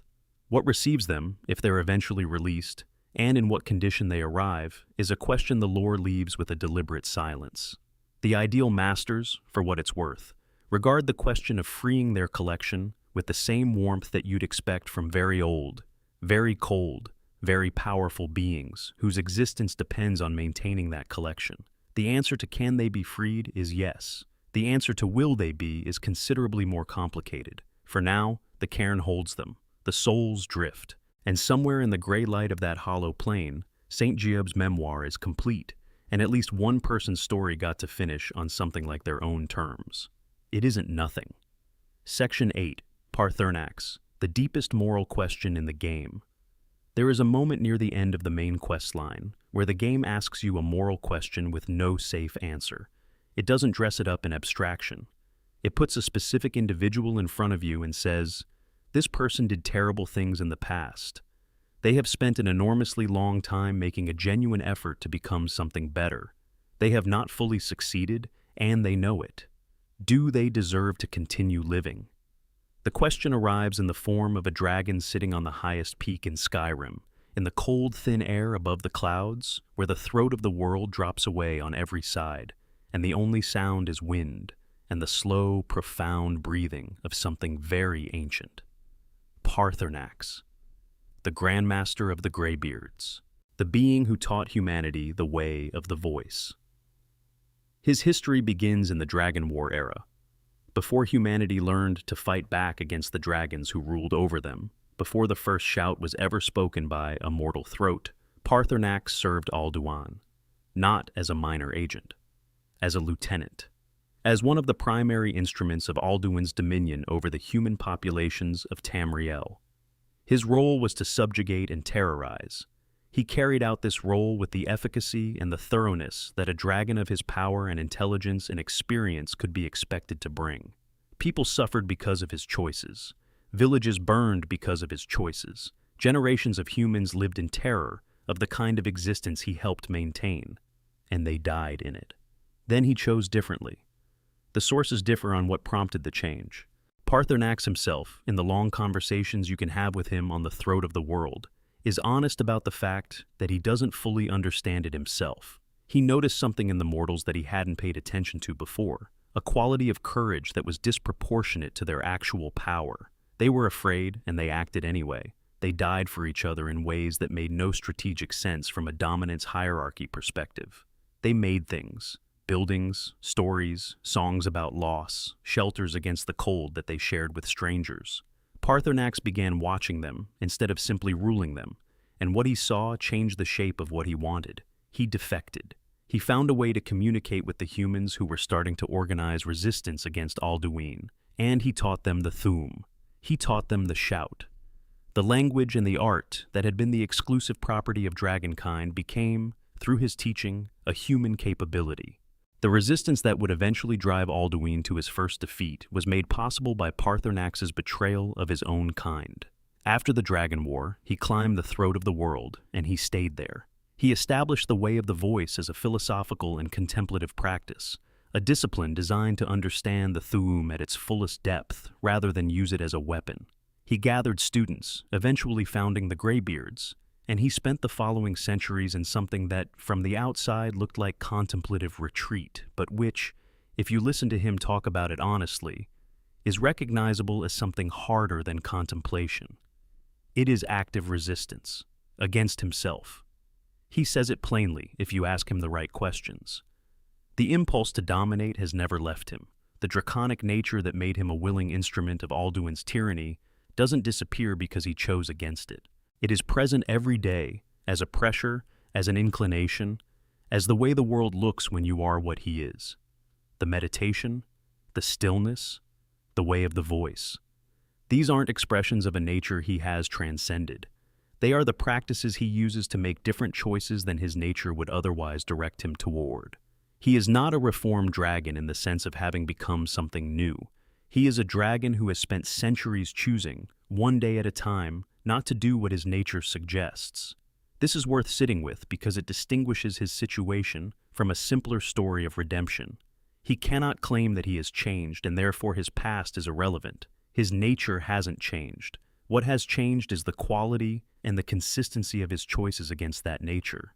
The question his existence asks isn't whether a person can change. It's whether choosing correctly, again and again, across an enormous span of time, against the grain of your deepest nature, constitutes meaningful moral development, even when the underlying impulses never go away. The Blades believe the answer is no. Delphine and Esbern, the two surviving members of the ancient order sworn to protect the Dragonborn and serve the interests of the Empire, demand his death. Their argument is structural. Paarthurnax is a dragon. Dragons with sufficient age and power are inherently a threat to mortal civilizations. Regardless of what he has chosen so far, the potential for what he could do given a change of circumstance is real and permanent. He could decide tomorrow to resume what he was. His change of behavior has been sustained, but it has not been verified in the way that death verifies irreversibility. He poses a risk that doesn't go away as long as he's alive. Eliminate the risk. The calculus is uncomfortable but clear. This argument is made by people who lost everything to dragons, who have watched what dragonkind does to mortal civilization, who are not making a hypothetical risk assessment from a comfortable distance. Their concern is grounded in the same experience that makes Paarthurnax's history real rather than abstract. They are not wrong about what he did. They are not wrong about what he could theoretically do again. Their position has a genuine moral weight that deserves to be acknowledged before you disagree with it. The counter-argument is that executing a being for crimes they committed a very long time ago, crimes they have spent the intervening time actively working to counteract, is a different kind of moral failure. If you can choose to improve, if you can spend centuries building the opposite of what you did before and still be killed for the earlier version of yourself, then the act of choosing improvement has no meaning. The possibility of redemption is real or it isn't. If it's real, it has to be applicable to the worst of what Paarthurnax was, or it applies to nothing worth applying to. The game doesn't resolve this. It presents the choice and watches what you do. You can kill Paarthurnax. You can refuse to kill him. Each path has consequences and neither is presented as obviously correct. The Blades will abandon you if you spare him. Arngeir will be deeply displeased if you don't. The moral community of Skyrim turns out to not have consensus on this, and the game doesn't pretend otherwise. What makes the question particularly interesting is what Paarthurnax himself says about it. He doesn't plead for his life in the conventional sense. He acknowledges the legitimacy of the Blades' argument with a straightforwardness that is either confident self-knowledge or a kind of dignity that goes past the need for survival at any cost. He says, "I do not know if I would choose differently in changed circumstances. I believe I would. But the belief is mine, and I know what I am." He says, "The question of whether I deserve to continue is not only about me. It's about what kind of world you want to live in and what you believe is possible for beings who have done terrible things and then tried not to." He asks you to decide, not just about him, about the concept. What you do with that question, in the thin air at the top of the world, with the ancient dragon breathing slowly beside you, and the whole of Skyrim spread below, is something that stays with the players who hold it carefully for a long time after the credits have rolled. Some questions are more important for being asked than for being answered. Interlude. On the language that built the world. Before we continue deeper into the world's systems and mysteries, there's something that deserves its own attention. Something the game presents as a mechanic and a narrative device, but which, if you follow it into the lore, turns out to be one of the most philosophically rich ideas in the entire universe. The Thu'um, the voice, the dragon language. The way that speaking in Dovazul isn't describing the world, but constituting it. In the ordinary understanding of language, words represent things. The word fire points at a phenomenon that exists independently of the word. The fire doesn't care what you call it. It burns according to its own nature, and the name humans give it is a label applied from outside, useful for communication, but not intrinsic to the fire itself. This is how language works in the world we live in. Symbols pointing at realities that exist apart from the symbols. The dragon language doesn't work this way. This is the premise that makes the Thu'um what it is, and it's worth holding carefully because the implications branch in every direction. When a dragon speaks the word for fire in Dovazul, it isn't producing a label for something that exists independently. It is producing the thing. The word is constitutive, not descriptive. The fire doesn't come after the word as a consequence of magic working through the medium of language. The word and the fire are the same event. The sound and the phenomenon are the same phenomenon. This is why dragonkind can use the voice in ways that don't require elaborate gestures or prepared components or any of the technical apparatus that human magic normally needs. They aren't accessing fire through the medium of language. They're speaking fire into existence the way a human might exhale breath, naturally, without effort, because that's what their language is for. This has a consequence that the Greybeards understand, and that most players miss entirely. A dragon having a casual conversation is reshaping reality. Every word they speak in Dovazul is an act of creation or modification or deletion. Every sentence is a minor rewriting of what's real. This isn't an exaggeration or a metaphor for how powerful they are. It's the literal mechanical description of what their language does. They exist in a permanent state of inadvertent world authorship. Jürgen Windcaller's founding insight, the one that produced the Way of the Voice, and eventually the Greybeards, was that this property of the language applies to mortal speakers too. Mortals who learn the Thu'um aren't learning to channel power through a medium. They're learning to use a language that rewrites reality as it's spoken. The difference between a dragon speaking Dovazul and a mortal speaking it is the difference between a native speaker and someone who has studied the language for years. The native's relationship to it is natural and effortless and automatic, while the learned speaker is always consciously navigating the act of speaking. But the words have the same power. The effects are the same. A mortal speaking a shout is doing the same thing a dragon does, creating, not describing. The implication Windcaller drew, the one that his years of meditation after the Battle of Red Mountain crystallized, is that casual use of this language is not casual in any ordinary sense. When a Nord warrior uses a shout in battle, the battle is the least of what's happening. The fabric of reality is being written by a conscious being in real time, in a language that accepts every utterance as a command. What seems like a weapon is actually an act of authorship. And authorship of this kind, performed without discipline, without reverence, without understanding of what's actually happening, is the most irresponsible thing a mortal can do. This is why the Greybeards maintain near total silence, not as an aesthetic choice, not as monastic theater, but because every word they speak in Dovazul has consequences that extend beyond the room they're in. They have learned the language so thoroughly that it responds to them at a level of sensitivity that beginning students never reach. A beginning student might shout, "Foos," and push a person backward. A Greybeard speaking Foos at full capacity could shatter the mountain they're standing on. They speak English to you specifically as an act of accommodation, a choice to step down from the level where their speech is cosmically operational, to meet you in a safer register, where words just mean things. When they summon you by shouting your name across the whole of Skyrim, when every hold in the province hears it simultaneously, they are doing the most restrained version of something that could have leveled everything from Whiterun to Windhelm. The summons is the Greybeards introducing themselves as they actually are. This is the fraction of our power we're choosing to use. Now, come and see the rest. The word walls scattered through Skyrim's ancient Nordic ruins carry this understanding in physical form. Each carved inscription represents an act of preservation performed by people who understood what they were preserving. They weren't recording history in the abstract sense. They were locking a piece of the reality authoring language into stone, putting it somewhere it could wait the centuries or millennia until the right person came to read it. The Dragonborn. Absorbing a word from a wall isn't reading in the literary sense. They're taking a fragment of the language of creation into their own voice, adding a new capability to what their speech can constitute. Every time you use the Thu'um in combat, you are doing something the universe experiences as language. Something old and enormous recognizes it.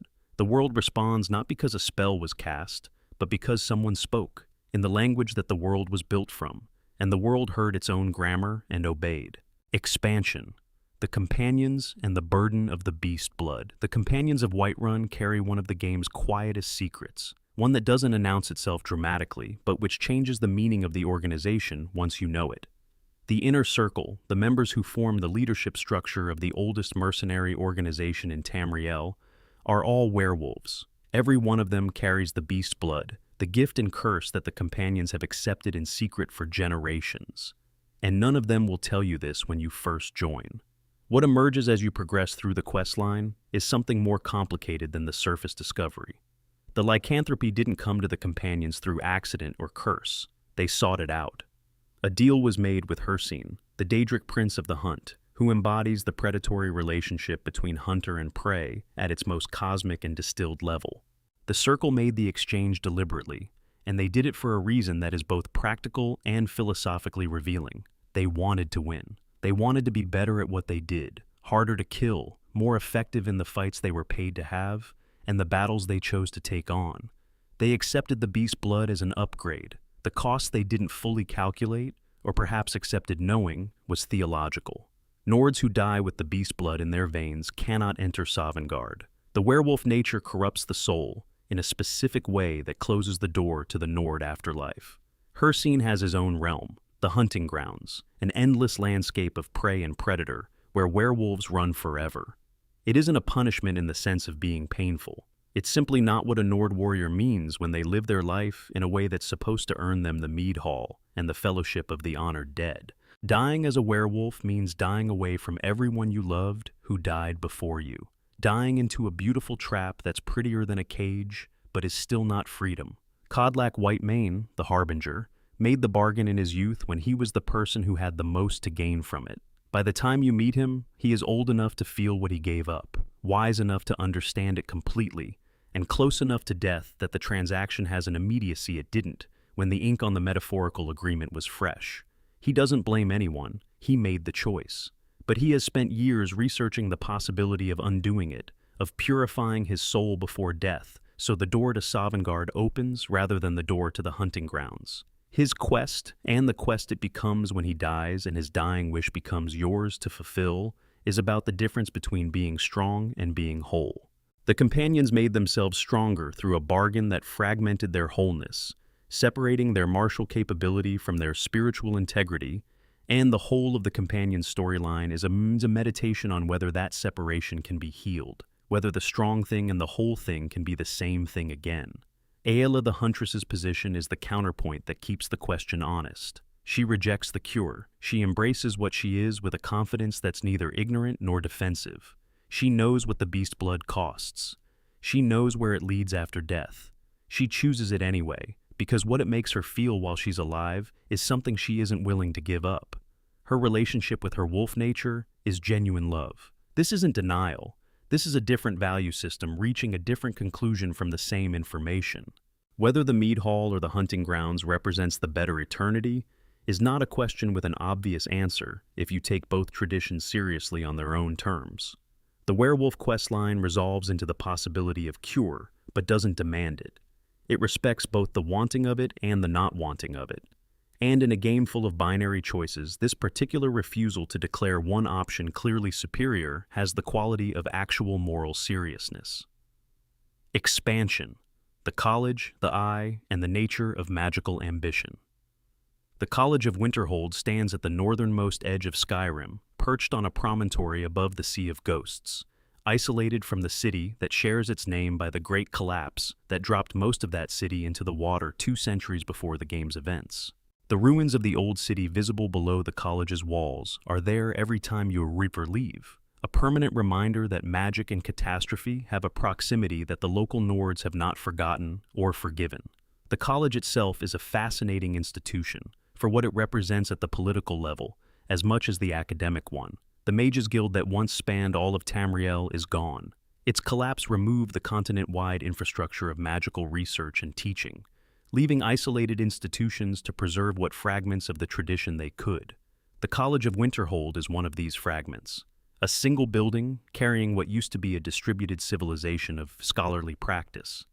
The tension between the college and the surrounding Nord culture is real and persistent and rooted in the specific kind of distrust that follows catastrophe. The Nords of Winterhold believe the college caused the Great Collapse. The college's scholars point out that no evidence supports this conclusion, that the collapse appears to have been a consequence of the Oblivion Crisis's after effects on Tamriel's geological and magical stability, and that the college survived the collapse precisely because its structure was magically reinforced in ways the rest of the city wasn't, which is evidence, if anything, that the college knew something bad was coming, not evidence that it caused the bad thing. But the Nords outside are not wrong that the college's continued existence while their city fell into the sea produces feelings that need somewhere to go. The logic of grief is not always the logic of causation. What the college questline does at its best is examine what happens when curiosity runs so far ahead of wisdom that it generates catastrophes that no individual within the system intended. On Kano, the Thalmor agent embedded in the college as an advisor, wants the Eye of Magnus for his government's purposes. Mirabelle Irvine dies preventing him from getting it. Savos Aren, the Archmage, has a history with the Eye that he has spent decades refusing to discuss. A history that involves sacrificing 6 of his companions to create a barrier around it because he understood its danger and chose containment over disclosure. The students and lower faculty pursue research without fully understanding the infrastructure of consequence their work exists within. The Eye of Magnus itself is the most extreme example in the game of the principle that some things should not be knowable by mortals, not as a theological dictum from above, but as a practical reality from within. The artifact doesn't fit any recognized category of magical artifact because it predates categorization itself. Some scholars theorize it is a remnant from a previous kalpa, a piece of the last world that survived the transition, carrying within it properties that the current world's physics can't fully accommodate. Others argue it is a tear in reality that provides direct access to the creative force that Magnus used to design the universe. Either way, its activation threatens the coherent existence of everything around it, not as a weapon, but as a reality generator that doesn't know it's supposed to stop. The Psijic Order appears to resolve the situation, taking the Eye away entirely. They have been watching. They are always watching.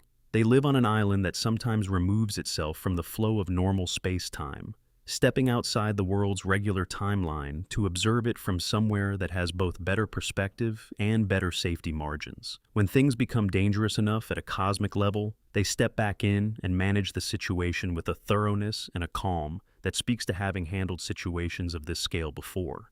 Their message to the Dragonborn, offered through the medium of members who can freeze time and walk through stopped moments as though they were an ordinary room, is, you are involved in something larger than you currently understand. Pay attention. The college after the Eye is removed is quieter. The lectures resume. The students continue their research. The Archmage position is yours if you want it, which most players take without quite registering the administrative weight it implies. Somebody has to keep the last institutional remnant of a once continent-spanning tradition alive. Somebody has to maintain the building where the last fragments of organized magical education still survive. Somebody has to stand between the curiosity that makes magic possible and the catastrophe that too much ungrounded curiosity produces. The Archmage's quarters look out over the Sea of Ghosts. In the right season, the northern lights fill the sky above the water. It is genuinely beautiful. And below, visible from certain windows, if you know where to look, the ruins of what used to be a city continue their slow settling into the cold gray water, patient as all ruins are, permanently available as a reminder of what the view from this window was paid for. Expansion. The dead, the undead, and the space between Skyrim is a world comfortable with its dead. Draugr fill the ancient Nordic tombs in numbers that require an explanation beyond simply that people died there. Word walls glow with active enchantment in chambers where mummified warriors have stood guard for 3,000 years. Dragon priests in their sarcophagi wake at your approach, radiating magical hostility through masks carved long before the language that might describe them was invented. The dead in this world are not a failure of life. They are a category of existence with its own internal organization, its own purposes, its own politics. The Draugr are the most numerous and the most immediately comprehensible of these. They were, in their living days, warriors of the dragon cult era, the ordinary and extraordinary members of a theocratic civilization that believed in the divine nature of their dragon overlords with enough sincerity to accept the prospect of serving beyond death. The covenant they made in life, the specific religious commitment to the dragons they served, included a provision that the committed would continue that service after the body failed. The soul would remain in the tomb, animating the preserved flesh, maintaining the watch that had been their purpose in life. This was understood when they agreed to it. The Draugr are not restless dead in the sense of tortured spirits unable to move on. They are, in their own framework, fulfilling a religious duty voluntarily undertaken. The dragon priests are a different order entirely. The 8 great priests, whose masks carry enchantments unique to each, represent the administrative and spiritual apex of the dragon cult's hierarchy. Za Kreasos, Moroke, Croesus, Vokun, Volsung, Rachgot, Otar, Nakrin. Each served a specific dragon patron, each received from that patron a mask bearing the specific resonance of their master's power and personality, and each made the transition to undead existence with a completeness that the ordinary Draugr never achieved. They are active, intelligent, magically formidable presences in their tombs, not because they were compelled or cursed, but because the power they carried in life is sufficient to maintain their consciousness through death. They are the ones who have been waiting with the most patience and the most purposeful engagement with what they're waiting for. Alduin's return was, for the Draugr and the dragon priests, not the terrifying event it was for the living. It was what they had been keeping faith for. Every century that passed without his return was a century of sustained belief that the return would come. When his wings appear over the burial mounds and his Thuum reverses the deaths of the dragons beneath them, the whole apparatus of the dragon cult's persistence across thousands of years reveals its organizing purpose. They were the maintenance staff for a resurrection that they fully expected to witness. The Dragonborn interrupting this process, absorbing dragon souls as they rise and killing the priests in their own tombs, is from the cult's perspective not just combat but desecration. You are dismantling a 3,000-year vigil from inside the place where it was kept. Understanding this changes the emotional quality of those dungeons if you let it. The Draugr aren't just monsters in corridors. They're people who made a promise and kept it for longer than any human civilization has ever existed. The promise turned out to be made to something that had already failed in its cosmic duty and was misapplying whatever power remained to it. But they didn't know that from inside the tombs. They kept faith with the understanding they had. There is something in that, separate from whether the cause was worthy, that deserves to be recognized before you walk past them toward the word wall. The vampires in Skyrim operate in a different register of the undead entirely. Where the Draugr are organized around loyalty and the dragon priests around power, vampires are organized around hunger. And the lore's treatment of vampirism is careful and consistent in a way that makes it one of the more sophisticated treatments of the concept in the fantasy genre. Vampirism began as a violation. Molag Bal, the Daedric prince of domination and corruption, created the first vampire through an act of assault against a mortal, rewriting her nature as a consequence of his violence. The condition she was forced into spread through blood, creating a lineage of transformation descending from that original act. Every vampire that has ever existed, from the most ancient pureblood lineages to the common Sani's lupinous sufferer shivering in a cave, traces their origin back to that first violation. The curse carries its origin's moral quality forward through every subsequent transformation. The disease is the prince's dominion extended into the mortal world, a living argument for the idea that you can be made into something by the violence of something more powerful than you, and that the made thing persists and spreads. This doesn't mean every vampire is a monster in the simple sense. The game is careful about this distinction. Serana, the pure-blood vampire who becomes a companion in the Dawnguard questline, is intelligent, morally complex, possessed of genuine loyalty and genuine regret about aspects of her nature. Sibyl Stentor, the court wizard of solitude, has spent over a century in a position of civic responsibility, advising jarls, managing magical threats, maintaining the institutional knowledge of a governing structure that she has outlasted repeatedly. Babette, the ancient vampire in a child's body who works for the Dark Brotherhood, is terrifying primarily because she's been alive long enough and has had to kill often enough that she has the behavioral patterns of something much older than her form suggests. But she's also genuinely funny and professionally competent. The vampires who have chosen civilization over predation represent one resolution of the fundamental tension the curse creates. They carry the hunger but manage it through willing donors, through minimal feeding that doesn't harm, through the exercise of will against an appetite that is never not present. Whether this constitutes genuine moral achievement or just successful impulse management is a debate the lore leaves genuinely open. The practical outcome is the same. They don't hurt people any more than necessary. Whether the not hurting people is virtue or simply successful self-management is a philosophical distinction that matters more in theory than in practice, until you're the one being not hurt. Lord Harkon's plan to blot out the sun is the most extreme expression of what vampirism becomes when the hunger is given complete philosophical permission. If sunlight can be eliminated, vampires operate without their primary vulnerability permanently. The entire structure of their existence, relative to mortal civilization, shifts. They don't need to hide, manage their presence carefully, or limit their feeding to sustainable levels. They can simply be what they are without the discipline that the sun's existence currently enforces. This is, from Harkon's perspective, liberation. It is, from everyone else's perspective, the end of any livable world. His daughter Serana's rejection of this plan isn't simply opposition to her father. It's a different theory of what vampirism should mean. She has learned, across her very long life, that the discipline the sun enforces is not only a constraint, but a structure that makes something like continued humanity possible. Remove the constraint, and you remove the last argument against becoming purely what the curse wants you to be. She has seen what her father has become by giving himself full permission. She doesn't want that. The sun hurts her, and she is still glad it's there. There is, buried in all of this, a meditation on the question of what we owe to the structures that constrain us. The argument that some constraints are constitutive, that some limitations exist not merely as obstacles, but as the conditions that make identity possible, is a philosophical position. The lore works through in the specific and concrete language of blood-drinking immortals navigating their relationship to an ordinary human world they can no longer be part of. Abstract philosophy benefits from being dressed in something you can see and smell and feel the cold of. Expansion, Windhelm, the Grey Quarter, and the long memory of injustice. Windhelm is the oldest city in Skyrim.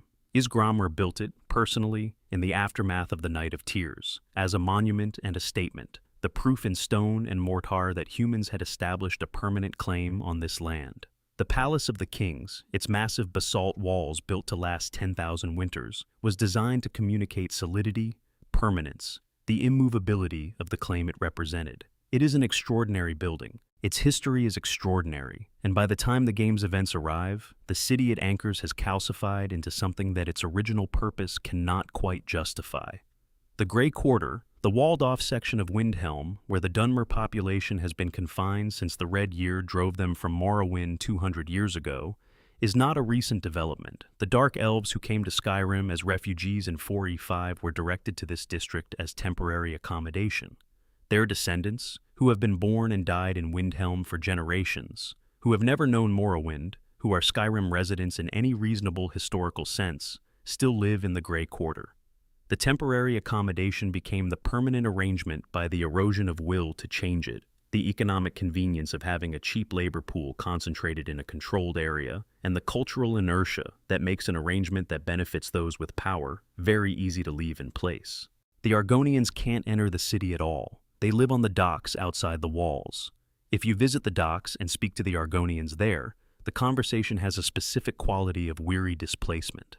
They have been outside for so long that the arbitrariness of the rule, the obvious fact that it serves no safety function and benefits no one except the people who enjoy the psychological comfort of someone lower on the local hierarchy, is something they have processed past anger and into the flatness of people who have learned not to expect anything different. Ulfric Stormcloak's political rhetoric is about freedom, Skyrim for the Nords, liberation from imperial overreach, the right of a people to their own gods and their own governance. These are not empty words. He means them. His passion for the specific freedoms he champions is genuine, and the grievances that produce it are real. What his rhetoric cannot accommodate, what his political vision has never made room for, is the question of what freedom means for the people already living in Skyrim who aren't Nords. The freedom he's fighting for is specifically Nordic freedom. The Dunmer in the Grey Quarter and the Argonians on the docks exist in a Windhelm that Ulfric controls, and their situation has not improved under his stewardship. And there is no policy position he's articulated that suggests it would improve in an independent Skyrim he governed. This is not a simple indictment. It's a structural observation about what every freedom movement that organizes around a particular group identity runs the risk of becoming. The in-group freedom and the out-group oppression can coexist in the same city, under the same flag, proclaimed by the same voice, and the person carrying the flag may be entirely sincere about their belief in freedom without ever extending that belief to the people outside the definition.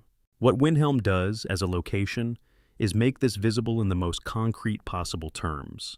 You walk from the palace of the kings, from the maps and the proclamations and the genuine warrior culture of a people fighting for what they believe is theirs. And you turn a corner into the gray quarter, and the contrast is not subtle. The buildings are worse. The fires are smaller. The people have the specific way of moving through a space that belongs to people accustomed to being noticed and then ignored. The city hasn't hidden what it is. It's just that most people who live in it have decided not to notice. The Stormcloaks fighting for Nordic freedom in the camps outside the city would die for the principle that their people deserve to live as they choose. They probably wouldn't walk through the Grey Quarter and ask themselves whether the people there feel free, not because they're villains, because the question isn't one the framing they carry makes it easy to ask. History is full of this. It is one of the truest things the game manages to show about how political idealism and lived injustice can occupy the same geography at the same time, each real, each important, neither canceling the other out. Closing meditation, what the fire knows.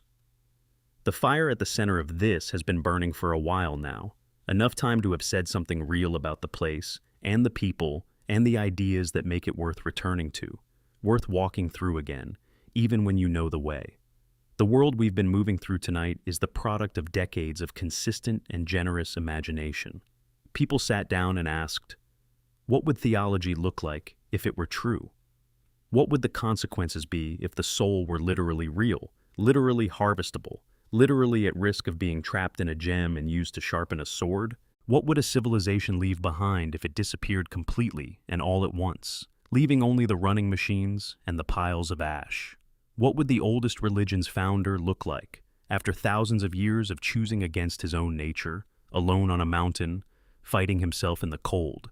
The answers they came up with are imperfect, as all human works are imperfect, and rich in the specific way that things produced with genuine care for internal consistency tend to be rich. The more carefully you look, the more there is to find. The more there is to find, the more you start to understand that the finding is part of the design. Games like this are not art in the thin sense of being aesthetically pleasant. They are art in the heavier sense of having organized an enormous amount of human effort and human imagination into an experience that does something to the person who engages with it seriously. You come out the other side of Skyrim's lore if you pursue it far enough, with a different relationship to certain questions than you walked in with. Questions about what deserves to end and what deserves to continue. About whether history's worst chapters foreclose the future or simply demand more from it, about whether the language we speak is building the world or describing it, and whether the distinction matters. These questions don't resolve. They don't resolve in the game, and they don't resolve in life. What they do, when you sit with them the way the Greybeards sit with the Thu'um, is make you more capable of noticing them when they appear in the texture of ordinary experience, the person choosing against their nature every day, the institution that survived by adapting beyond recognition and then had to ask whether what survived was still what it thought it was. The grief that lasted so long, it became the landscape rather than the weather. The mountains are still there. They were there before any of this started, and they'll be there after. The cold comes in from the north in a way that has nothing to do with what anyone thinks about it. And in the morning, the sky will do whatever it was always going to do, indifferent to the stories told under it, patient as kalpas. You should sleep, and when you wake up, the world will have made its usual argument for being here, and you'll probably find it persuasive, because you always do, and maybe because you should. That's enough for tonight. If this helped, leave a like and subscribe if you want to come back and do this again. There are more worlds to walk through. There is more to say before morning. Rest well, cozy nights. You earned every minute of this one. Expansion. The Thieves Guild, Nocturnal, and the Price of Luck. Most guilds in Skyrim have a philosophy that explains their existence. The companions have their code of honor and their ancient covenant with the traditions of Ysgramor. The college has its commitment to magical research and the preservation of arcane knowledge. The Dark Brotherhood has its theology of entropy and its absolute tenets. What the Thieves Guild has is a god, a specific, active, ongoing relationship with a Daedric prince that forms the real infrastructure beneath the surface business of organized theft. Nocturnal is the prince of night, of darkness, of luck. Not merely the luck of good fortune, but the deeper principle of it, the way that outcome exceeds what skill and preparation alone can account for, the way the universe sometimes tips in your direction without apparent cause. Her Daedric artifact, the skeleton key, is the most literal expression of her domain, a key that opens any lock, not because it is cleverly made, but because it operates at the level of probability, at the point where a lock's remaining locked is just one possible outcome and not the only one. The Thieves Guild's former prosperity wasn't accidental. Mercer Frey stealing the skeleton key wasn't just theft of a powerful item. It was the severing of a divine covenant that had been the actual source of the guild's success for generations.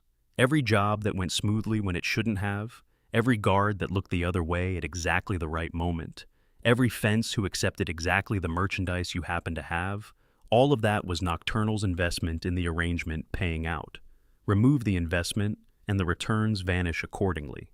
What the questline asks you to understand, if you're following it carefully, is that the guild's relationship with Nocturnal isn't worship in the conventional religious sense. It's a transaction, structured the way Daedric arrangements tend to be structured, with advantages flowing in both directions and specific obligations on each side. Nocturnal provides supernatural luck. The guild provides devotion, maintains the key in her realm, and produces exceptional thieves whose careers serve as evidence of her domain's power. The arrangement benefits both parties. Nocturnal isn't generous, she's invested. Returning the skeleton key to the Twilight Sepulchre, navigating the trials of the Pilgrim's Path, is essentially the restoration of a broken tract from the mortal side. What you do there isn't heroic in the conventional sense. You're not defeating an enemy or rescuing anyone. You're performing a service for a Daedric prince, honoring the terms of a deal your guild made and your predecessor violated. The restoration of the guild's fortunes afterward is Nocturnal making good on her side of the arrangement again, as soon as the mortal side is back in compliance. There's a specific quality to this that distinguishes Nocturnal from most of the other Daedric princes you interact with. She is not interested in your story. She is not curious about you as an individual. The arrangement is the arrangement. You are useful to her as a participant in it, and that usefulness has a specific value that she will honor. Nothing more and nothing less than this. There is no malice in her dealings, but there is no warmth either. She operates at the level where individual human significance is too small to register. The thieves who serve her best, who understand her domain most completely, are the ones who have accepted this about her and found their own meaning in the work anyway. They don't mistake professional satisfaction for divine approval. They know they're operating in the space where luck touches skill, where their preparation meets the probability field that Nocturnal maintains, and they find something worth doing in that exact intersection. The profession of theft, in this framework, is a practice of being present at the edge of what's possible and trusting that the universe, properly courted, might show you the way through.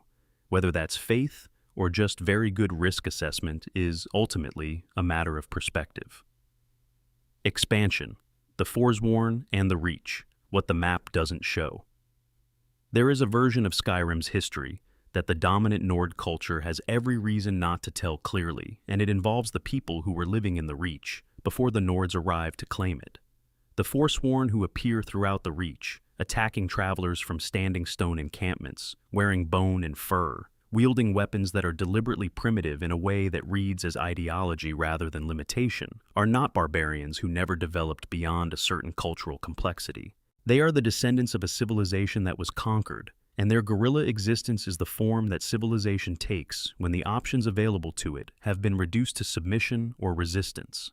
The Reachmen, the original inhabitants of the area around Markarth and the surrounding territory, had a culture predating Nordic settlement by a significant margin.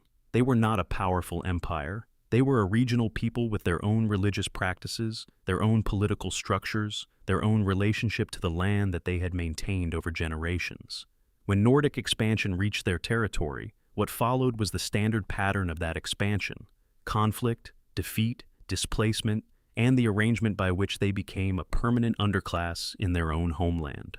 The Markarth incident is the event that radicalized the modern Forsworn from a dispossessed people into an active armed movement. During the chaos of the Great War, when Imperial attention was entirely occupied with the Aldmeri Dominion and Skyrim's local power structures were temporarily weakened, the Reachmen seized Markarth. They held it briefly, they established a governing structure, And then Ulfric Stormcloak, not yet the great rebel, but already a man of considerable will and military ability, retook Markarth with a force of Nord warriors. He made a deal beforehand with the then Jarl of Windhelm.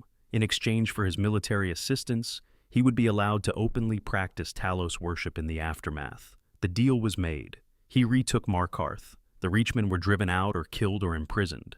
And then the White Gold Concordat was signed. The Talos ban went into effect, and the deal Ulfric had made couldn't be honored without imperial consequences. The permission he'd been promised was quietly withdrawn. The Reachmen who had been promised nothing got exactly what they were promised. The Forsworn who fill the Reach's camp are the result of this. They are not there because they hate civilization or prefer a primitive existence. They are there because their political options were conclusively eliminated. The Reach belongs to the Nords in the official record and in the practical reality of who controls Markarth. The Reachmen's claim to their own homeland is not recognized by any authority with the power to enforce it. Their violence against travelers and settlers is terrorism by the standard definition, and it is also the only form of political expression remaining to them. When you encounter them in the game frames them as enemies. And in the immediate tactical sense of someone shooting an arrow at you, they are. But the histories and notes you can find throughout their camps tell a different story from the inside. They know what they are fighting for. They know it's almost certainly unwinnable. They've decided that fighting anyway is preferable to the alternative. This is not an endorsement of the specific tactics. It is an observation that the Elder Scrolls universe, at its best, builds its enemies with the kind of internal logic that requires understanding rather than simply defeating. The Forsworn are not a random faction. They are the consequence of a specific series of historical events that the dominant culture prefers not to examine carefully. Walking through the Reach with that knowledge is a different experience from walking through it without it. The landscape carries a weight that a dungeon crawl doesn't prepare you for. Section 9. The Civil War has no winner. The Thalmor's perfect trap. Let's talk about the Civil War as a structure. Not as a conflict with two sides, but as a machine that was designed to produce a specific output regardless of which side wins. Most players, when they engage with the Stormcloak Imperial storyline, experience it as a genuine political dilemma. The Empire has its reasons. The Stormcloaks have theirs. Both sides are presented with enough nuance that identifying the objectively correct choice feels difficult. The merchants and farmers and innkeepers of Skyrim have opinions that split in complicated directions. The Jarls are divided. Even within families there are fractures. The war feels genuinely contested because the game has been careful to populate both positions with understandable human motivations and real grievances. This is accurate. The motivations are genuine. The grievances are real. The problem isn't that either side is wrong about their own experience. The problem is that the frame inside which both sides are operating was designed by people who don't care who wins, as long as the contest continues. We've already examined the Ulfric dossier. Now let's look at the Imperial side through the same lens. The Empire under Titus Mede II, the emperor who signed the White Gold Concordat, is a weakened institution. The Great War nearly destroyed it. The treaty that ended the war prevented the final destruction, but at costs the Empire hasn't finished paying. Hammerfell, the province of the Redguard warriors, who refused to accept the treaty's terms and kept fighting until they drove the Dominion out independently, is no longer imperial territory. The loss of that province removed a significant portion of the Empire's military capacity and its tax base simultaneously. The internal political credibility of the imperial government, the sense that it can defend its citizens and maintain its commitments, has been seriously damaged by the perception that it signed away the religion of one of its most important provinces to buy time. The military assessment that General Tullius carries into Skyrim is, by any rational reading, correct. The Empire cannot fight the Aldmeri Dominion again. Not yet. Not without time to rebuild. Suppressing the Civil War in Skyrim preserves the Empire's structural integrity. Losing Skyrim would accelerate the Empire's decline to a pace that made another Dominion war nearly certain to end in total imperial defeat. Tullius is trying to prevent the conditions that lead to a worse war by winning a smaller one first. This is strategically sound reasoning. The problem is that the Thalmor have already accounted for it. The Civil War consuming Skyrim delays and degrades exactly the rebuilding that would make the Empire competitive in the next conflict. Every year the war continues is a year the Imperial military isn't reinforcing, resupplying, training new cohorts, establishing new alliances. The Stormcloak Rebellion isn't just a political problem for the Empire, it's a structural drain on the capacity that the next war will require. Tullius's competence is real. His analysis is real. He just doesn't fully understand what he's competing against. He's trying to win a chess match while someone else has been redesigning the board. There are moments in the war quest line that illuminate the trap most clearly, and they appear in the intelligence you gather if you're paying attention. The Dominion's official position on the Civil War is studied neutrality. They don't publicly support either side. This is exactly what you'd expect from the party that benefits from the war's continuation regardless of outcome. Taking a side would risk ending the conflict faster, which is the one thing the Thalmor need to prevent. Consider the two possible endings. If the Empire wins and restores order to Skyrim, it does so as a weakened institution, its military strained, its treasury depleted, its political authority diminished by having suppressed a popular Nordic movement based partly on religious persecution that the Empire itself enabled. The Nords who fought and died for Ulfric's cause don't forget. The hold on Skyrim becomes more expensive to maintain. The Empire's relationship with its northernmost and militarily significant province is poisoned at the root.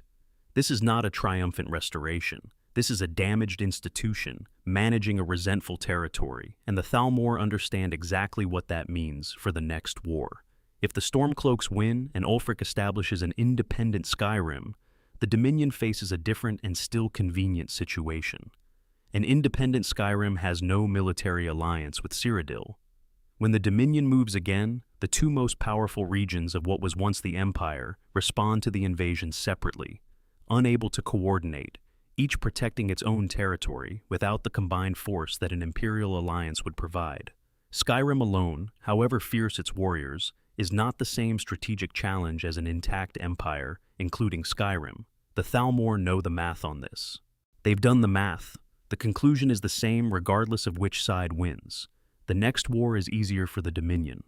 The genius of the trap, if it can be called that without normalizing it, is that it required no ongoing maintenance after the initial conditions were established. The Thalmor don't need to actively manage the Civil War once it started. They just need to not let it end too quickly. The Ulfric dossier's continued classification of him as an active asset doesn't require regular contact or direction.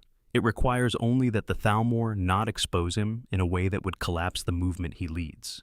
His continued utility depends on his continued credibility, which depends on his continued freedom, which the Thalmor protect by not using their leverage against him.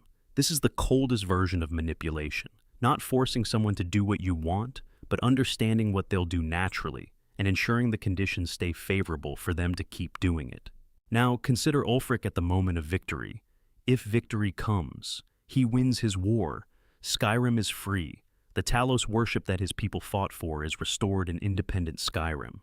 He stands in the palace of the kings in Windhelm and looks at what he has. A province that has torn itself apart over years of civil conflict. A population divided between those who supported him and those who didn't, the latter deeply resentful. An economy disrupted by war. No alliance with the Empire that once provided military backing and economic integration. And somewhere to the south, an Aldmeri Dominion that spent the duration of the Civil War rebuilding its forces and is now looking at a conveniently isolated target. What he doesn't have is the resources to defend against what's coming. He won a war to be free, to face a larger one alone. What could have been done differently is a question the lore doesn't quite answer, perhaps deliberately. The White Gold Concordat was a genuine capitulation. The Empire's reasoning was real, and its capacity for continued war was genuinely at its limit. Ulfric's anger at the Talos ban was real and justified. Neither side was simply wrong. The situation was designed to make anyone looking at it honestly feel that they were choosing between two forms of losing. The tragedy of the Civil War in Skyrim isn't that good people fought each other. It's that some of the smartest and most dedicated people in the province, on both sides, spent their intelligence and their courage and their lives on a conflict whose outcome mattered much less than they thought it did, while the forces that stood to benefit from the entire enterprise watched from a comfortable distance and waited for the smoke to clear. Rikka's moment near the end of the Imperial quest line is the closest the game comes to naming this directly. She stays loyal to the Empire despite being as purely Nord as any Stormcloak, and she names what she's doing, not loyalty to the Emperor or to politics, but to the only structure that stands between Tamriel and something worse. She believes the Empire can be reformed. She believes it's worth saving even at cost. She may be right, she may be wrong, but the quality of her conviction, offered in full knowledge of what it costs her, is among the most human moments in the game. There are no winners in Skyrim's civil war. There are only people who understood what they were fighting for, and people who didn't quite understand what they were fighting in. Section 10.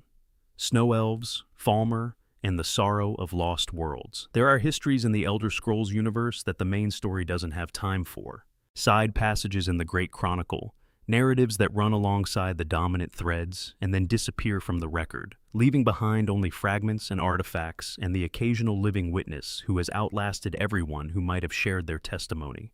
The Snow Elves are one of these. Before the Nords of Atura crossed the sea to claim Skyrim as their home, the province already had inhabitants.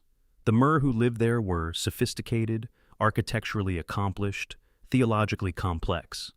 They worshipped Oriel, the elven aspect of the dragon god of time, built structures of genuine grandeur, developed a culture that had no particular animus toward the newcomers until the newcomers made themselves impossible to be neutral about. The Night of Tears is the event that changes everything. And like most events that change everything, the conventional story and the actual story are different. The conventional story, the one that Nords have told for generations, and that early Imperial historians recorded without much scrutiny, is that the Snow Elves raided the human city of Sarthal in an act of unprovoked aggression, slaughtering most of its inhabitants, driving the survivors back to Atmora, and igniting the war of retribution that culminated in Ysgramor's return with the 500 companions and the systematic destruction of elven civilization in Skyrim. The revisionist history, supported by archaeological evidence, the Falmer texts that were eventually translated, and the testimony of Knight Paladin Gelibor, the last surviving snow elf who retained his culture and his memory, is more complicated and more interesting. Sarthal was built over something. The humans who settled there, the early Atmarans, whose archaeological presence is one of the oldest human records in Tamriel, found something buried in the earth beneath their city. Something the Snow Elves recognized and wanted, badly enough that they were willing to raid a human settlement to secure it. The Eye of Magnus, an artifact of immense magical power connected to the architect god Magnus himself, was buried under Sarthal. The Snow Elves didn't attack the city out of pure hostility. They attacked it to prevent the humans from accidentally activating or disturbing something powerful enough to threaten everyone in the region. The Night of Tears was a containment operation gone horribly wrong, or perhaps not wrong, if you take the Snow Elven perspective that securing the artifact was worth the cost, but it produced a catastrophe anyway. The human survivors who fled back to Atmora, Ysgramor among them, experienced it as a massacre. Their grief and their anger generated the return, the systematic campaign that didn't stop until almost every snow elf in Skyrim was dead. What began as an arguably defensible strategic action became the justification for a genocide. The logic of responding to the Night of Tears with overwhelming retaliation was coherent from inside the human experience of the event, and it ended a civilization. Some snow elves survived by seeking refuge with the Dwemer, the underground civilization of Nirn, who existed in their vast underground cities below the mountains of Skyrim and Morrowind. The Dwemer agreed to shelter them. The price was service. And then the price got worse. The Dwemer fed the snow elves who sheltered with them a specific fungus. It was, in the text that has been recovered, presented as a staple food of the underground. The snow elves had no choice but to eat it, and the fungus, over generations, did something to them. It destroyed their eyesight completely. Every snow elf who survived by eating Dwemer food went blind. And beyond the blindness, the continued consumption did something to the mind. The higher cognitive functions that made the Snow Elves a sophisticated civilization, the capacity for abstract thought, complex language, aesthetic creation, cultural transmission, were gradually degraded. The Snow Elves who had sought protection became over generations something unrecognizable as their ancestors. Whether the Dwemer knew this would happen is one of the most debated questions in the lore. The cynical reading is that it was deliberate, that the Dwemer wanted a servant race that couldn't organize resistance or develop independent ambitions. The more charitable reading is that the Dwemer's relationship with their own food, filtered through machinery and tonal architecture, was so different from what organic beings needed that they genuinely didn't understand the damage they were causing. The Dwemer are not typically portrayed as genocidal in their intent, even when their actions produce genocidal outcomes. They were arrogant, indifferent, and philosophical in a way that excluded moral consideration of beings they considered fundamentally beneath them. Whether that's different from malice in the outcomes it produces is a question worth sitting with. By the time the Dwemer disappeared, the snow elves who had sheltered with them were already transformed. The Falmer, the creatures that fill the deepest levels of Dwemer ruins in Skyrim, pale and eyeless and seemingly feral, attacking on sound and smell alone, unable to communicate in any recognizable language. These are the snow elves. These are what became of a sophisticated elven civilization after it was forced underground, blinded and chemically degraded across centuries of captivity. Knight Paladin Gelibor is the exception to this history. He took refuge from Isgramor's purge in a Falkreath shrine to Oriel, a sacred space that was never discovered. He continued performing the rituals of snow elf religious practice alone, maintaining the traditions of his people in a place where no one was left to share them with. He has been there for thousands of years. When you encounter him in the Dawnguard questline, he is entirely lucid, entirely himself, and so profoundly isolated that the weight of it is almost too much to look at directly. He has been the last of his culture for so long that he has had to become both worshipper and tradition simultaneously. The religion survives because he hasn't let it stop. He tells you about his people without bitterness. This is either a quality of saintly character or the result of having had so long to process the grief that he's come through the other side of it to something very still. He explains what the snow elves were, what they believed, what they hoped for. He explains what happened to his kin in the Dwemer Warrens with a grief that is quiet and complete, the grief of someone who has carried a sorrow long enough that it has become part of the structure of their thinking rather than a wound they still feel acutely. The Falmer tubes in the deepest ruins, when you look at them as what they are, rooms where blinded elves were held while their minds were gradually simplified by dietary manipulation, are among the most disturbing locations in the game. The game doesn't make a huge fuss about this. It presents the ruins and their inhabitants as a dungeon challenge, and most players experience them that way. But the framing of what you're actually walking through, once you know the history, changes the experience considerably. There's one more piece of the Snow Elf history that deserves attention, and it involves a person named Archcurate Verther. He appears in the Dawnguard questline as a Snow Elf who appears to have maintained his form. Unlike the Falmer, he is articulate, intelligent, and deeply hostile to Oriel, the god he spent his long life serving. He was infected with vampirism, which Oriel's Snow Elven traditions held was a divine punishment. He interpreted his infection as evidence that the divine relationship he'd given his life to was an illusion. He has spent an enormous span of time building a prophecy designed to block the sun itself, to darken the sky permanently as revenge against the god who he felt abandoned him when he became what he was. What he represents, underneath the villain role, is the specific kind of grief that comes from discovering that the thing you built your meaning on wasn't what you thought it was. His bitterness is comprehensible. It's also catastrophically destructive. The attempt to darken the sun forever as an expression of personal betrayal is one of the most extreme acts of solipsistic grief in the game's history. And yet, you almost understand it. Almost. Which is what the best versions of villainy in the Elder Scrolls do. They make you follow the logic of the fall all the way to the bottom and recognize the path. Section 11, Miraak, the first Dragonborn and the price of forbidden knowledge. The island of Solstheim sits in the cold gray water between Skyrim's northeastern coast and the ashen shores of Morrowind. It's a place of particular atmospheric quality, where the skies carry the permanent dusting of volcanic ash from Red Mountain across the sea, where the landscape transitions between Nordic pine forest and alien mushroom-shaped rock formations, where the indigenous Skal people maintain a tradition of spiritual practice that has no exact parallel anywhere else in Tamriel.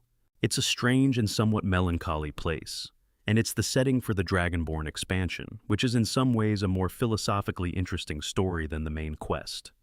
The threat you face in Dragonborn is Miraak, the first person in Tamrielic history to have been born with the dragon blood, before you, before all the Dragonborn who came between you and him. the first one. He was a dragon priest, one of the elite human servants who administered the dragon cults during the era when Alduin's dominion over mortals was total and organized.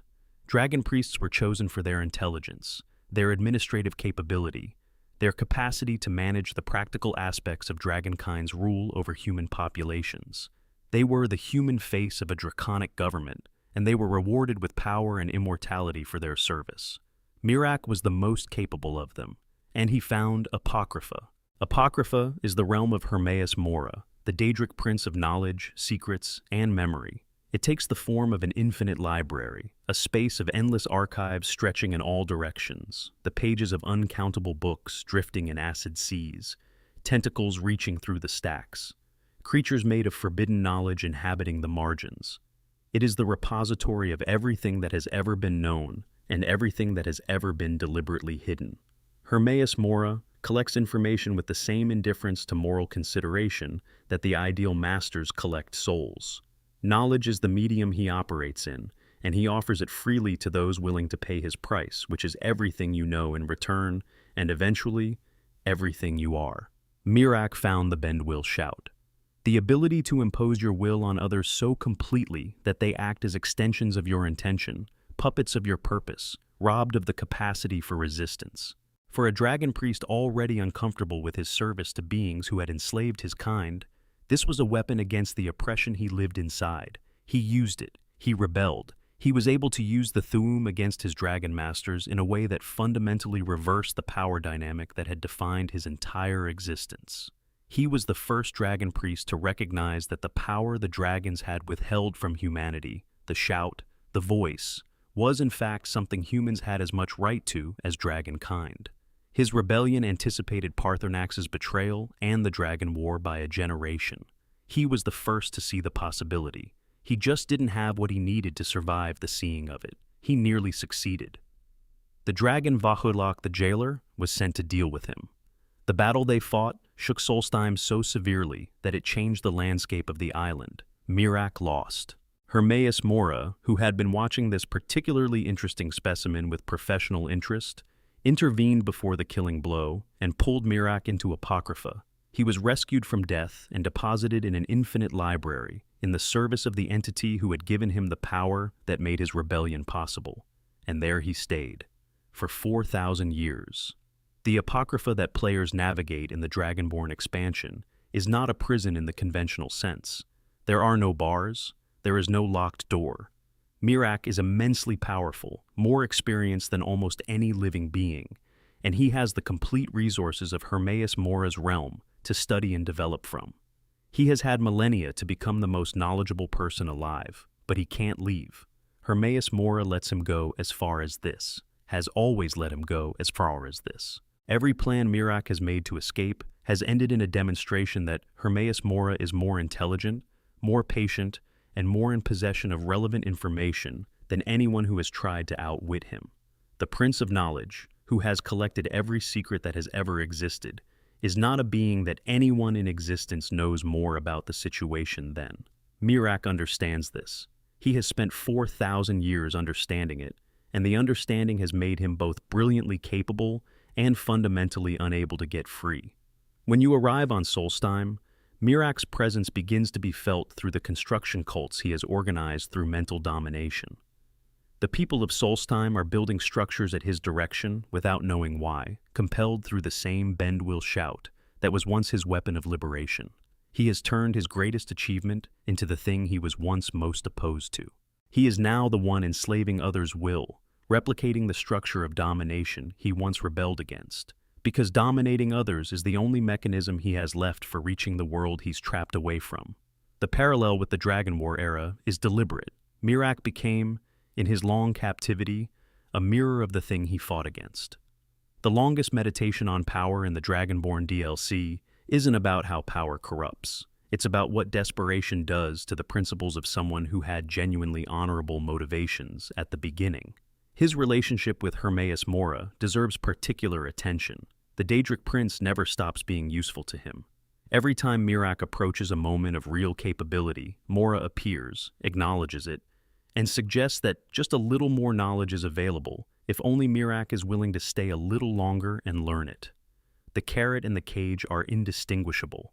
Mora doesn't need to threaten. He just always has something interesting to offer. And Mirak, whose nature is to want to know, can never quite get to the point where what he knows is enough. When the confrontation between you and Mirak reaches its climax in Apocrypha, Hermaeus Mora kills him, not you.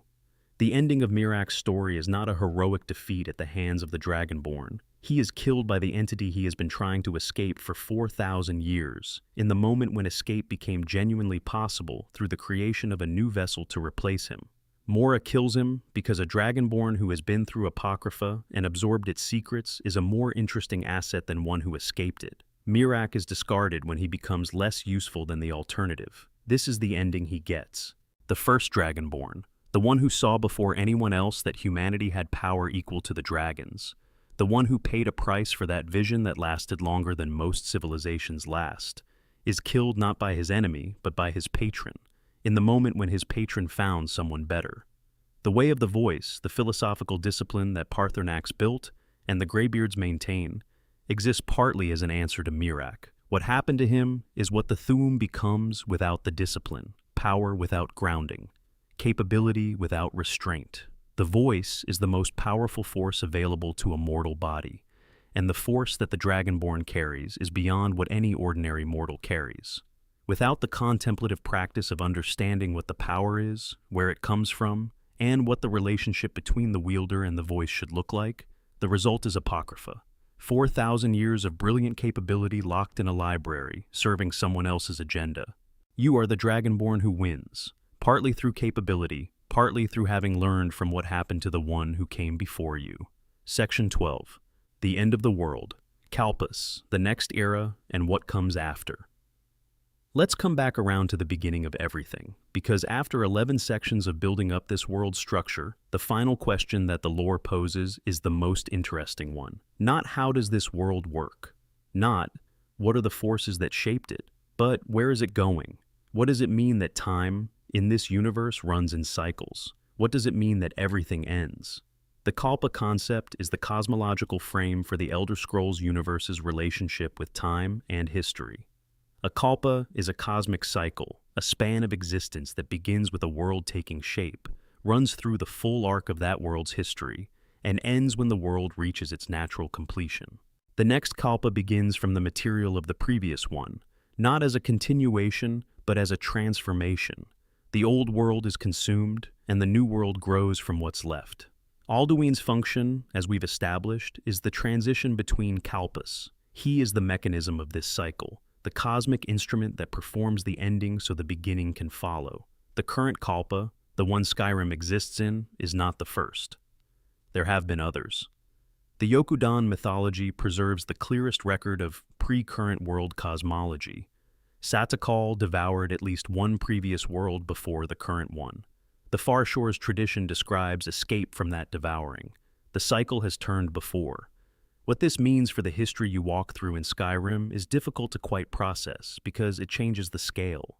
Every civilization that rose and fell before the current era, the Falmer, the Dwemer, the ancient Nords, the Aelids, all the ruins that fill Tamriel's landscape, aren't just old in the ordinary historical sense.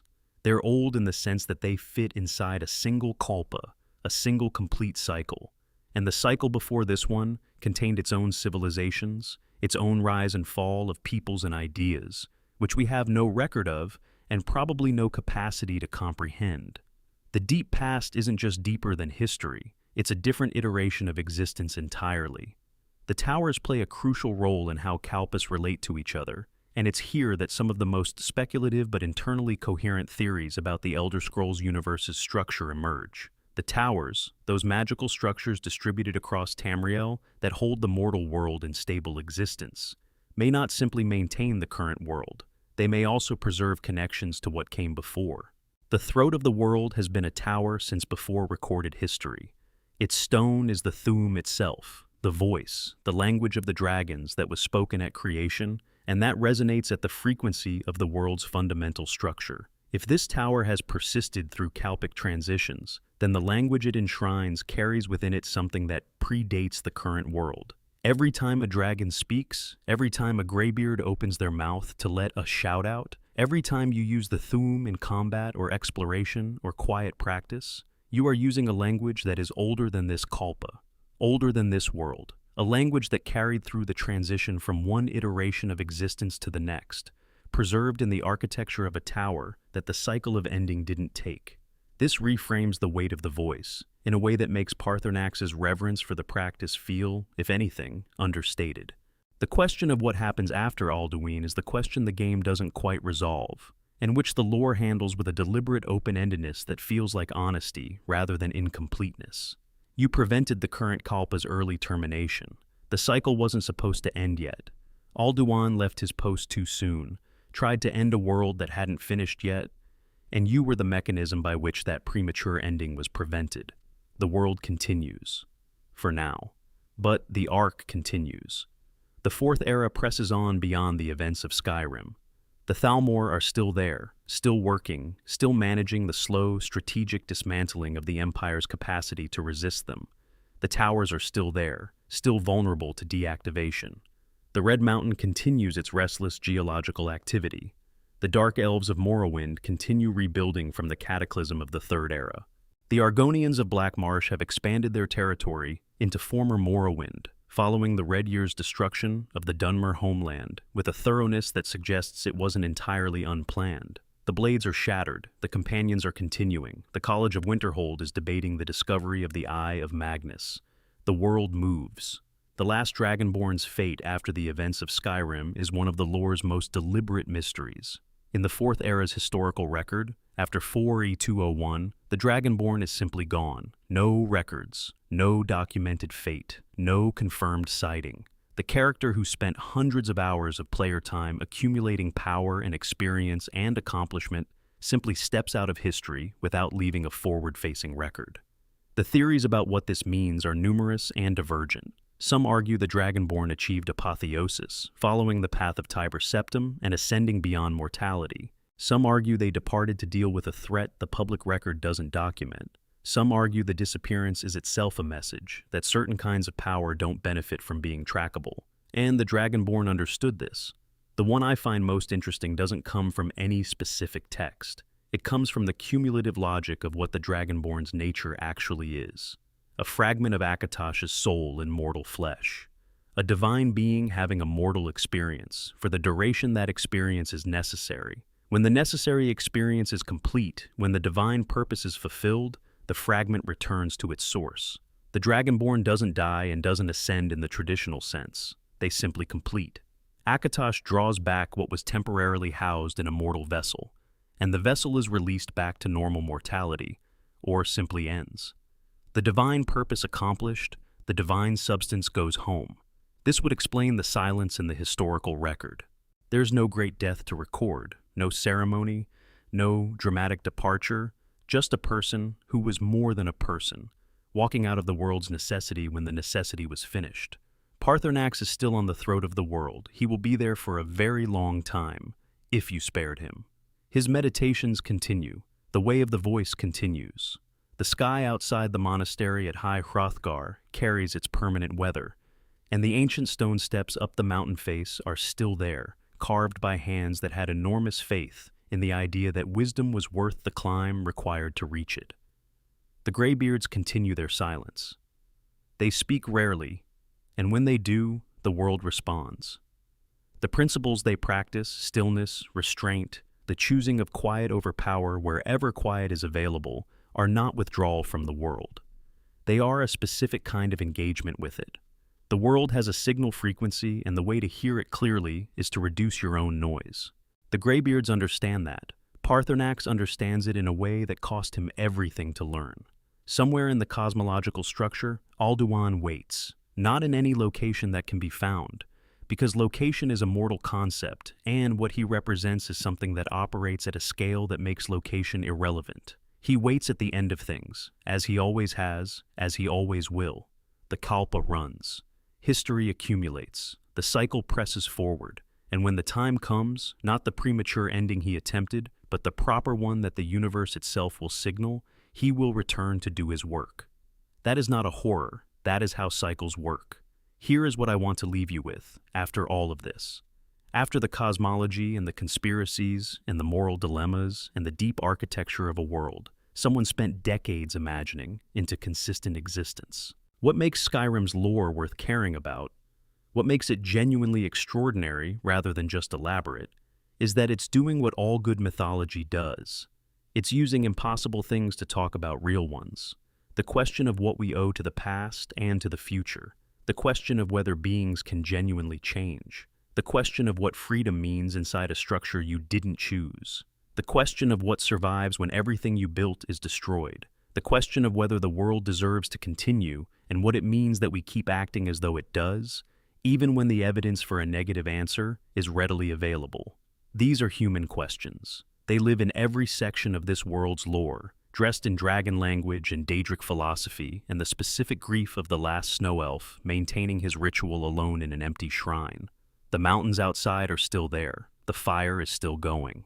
The night is the same night it was when we started, just a little further along. And tomorrow the world will make another argument for its own continuation.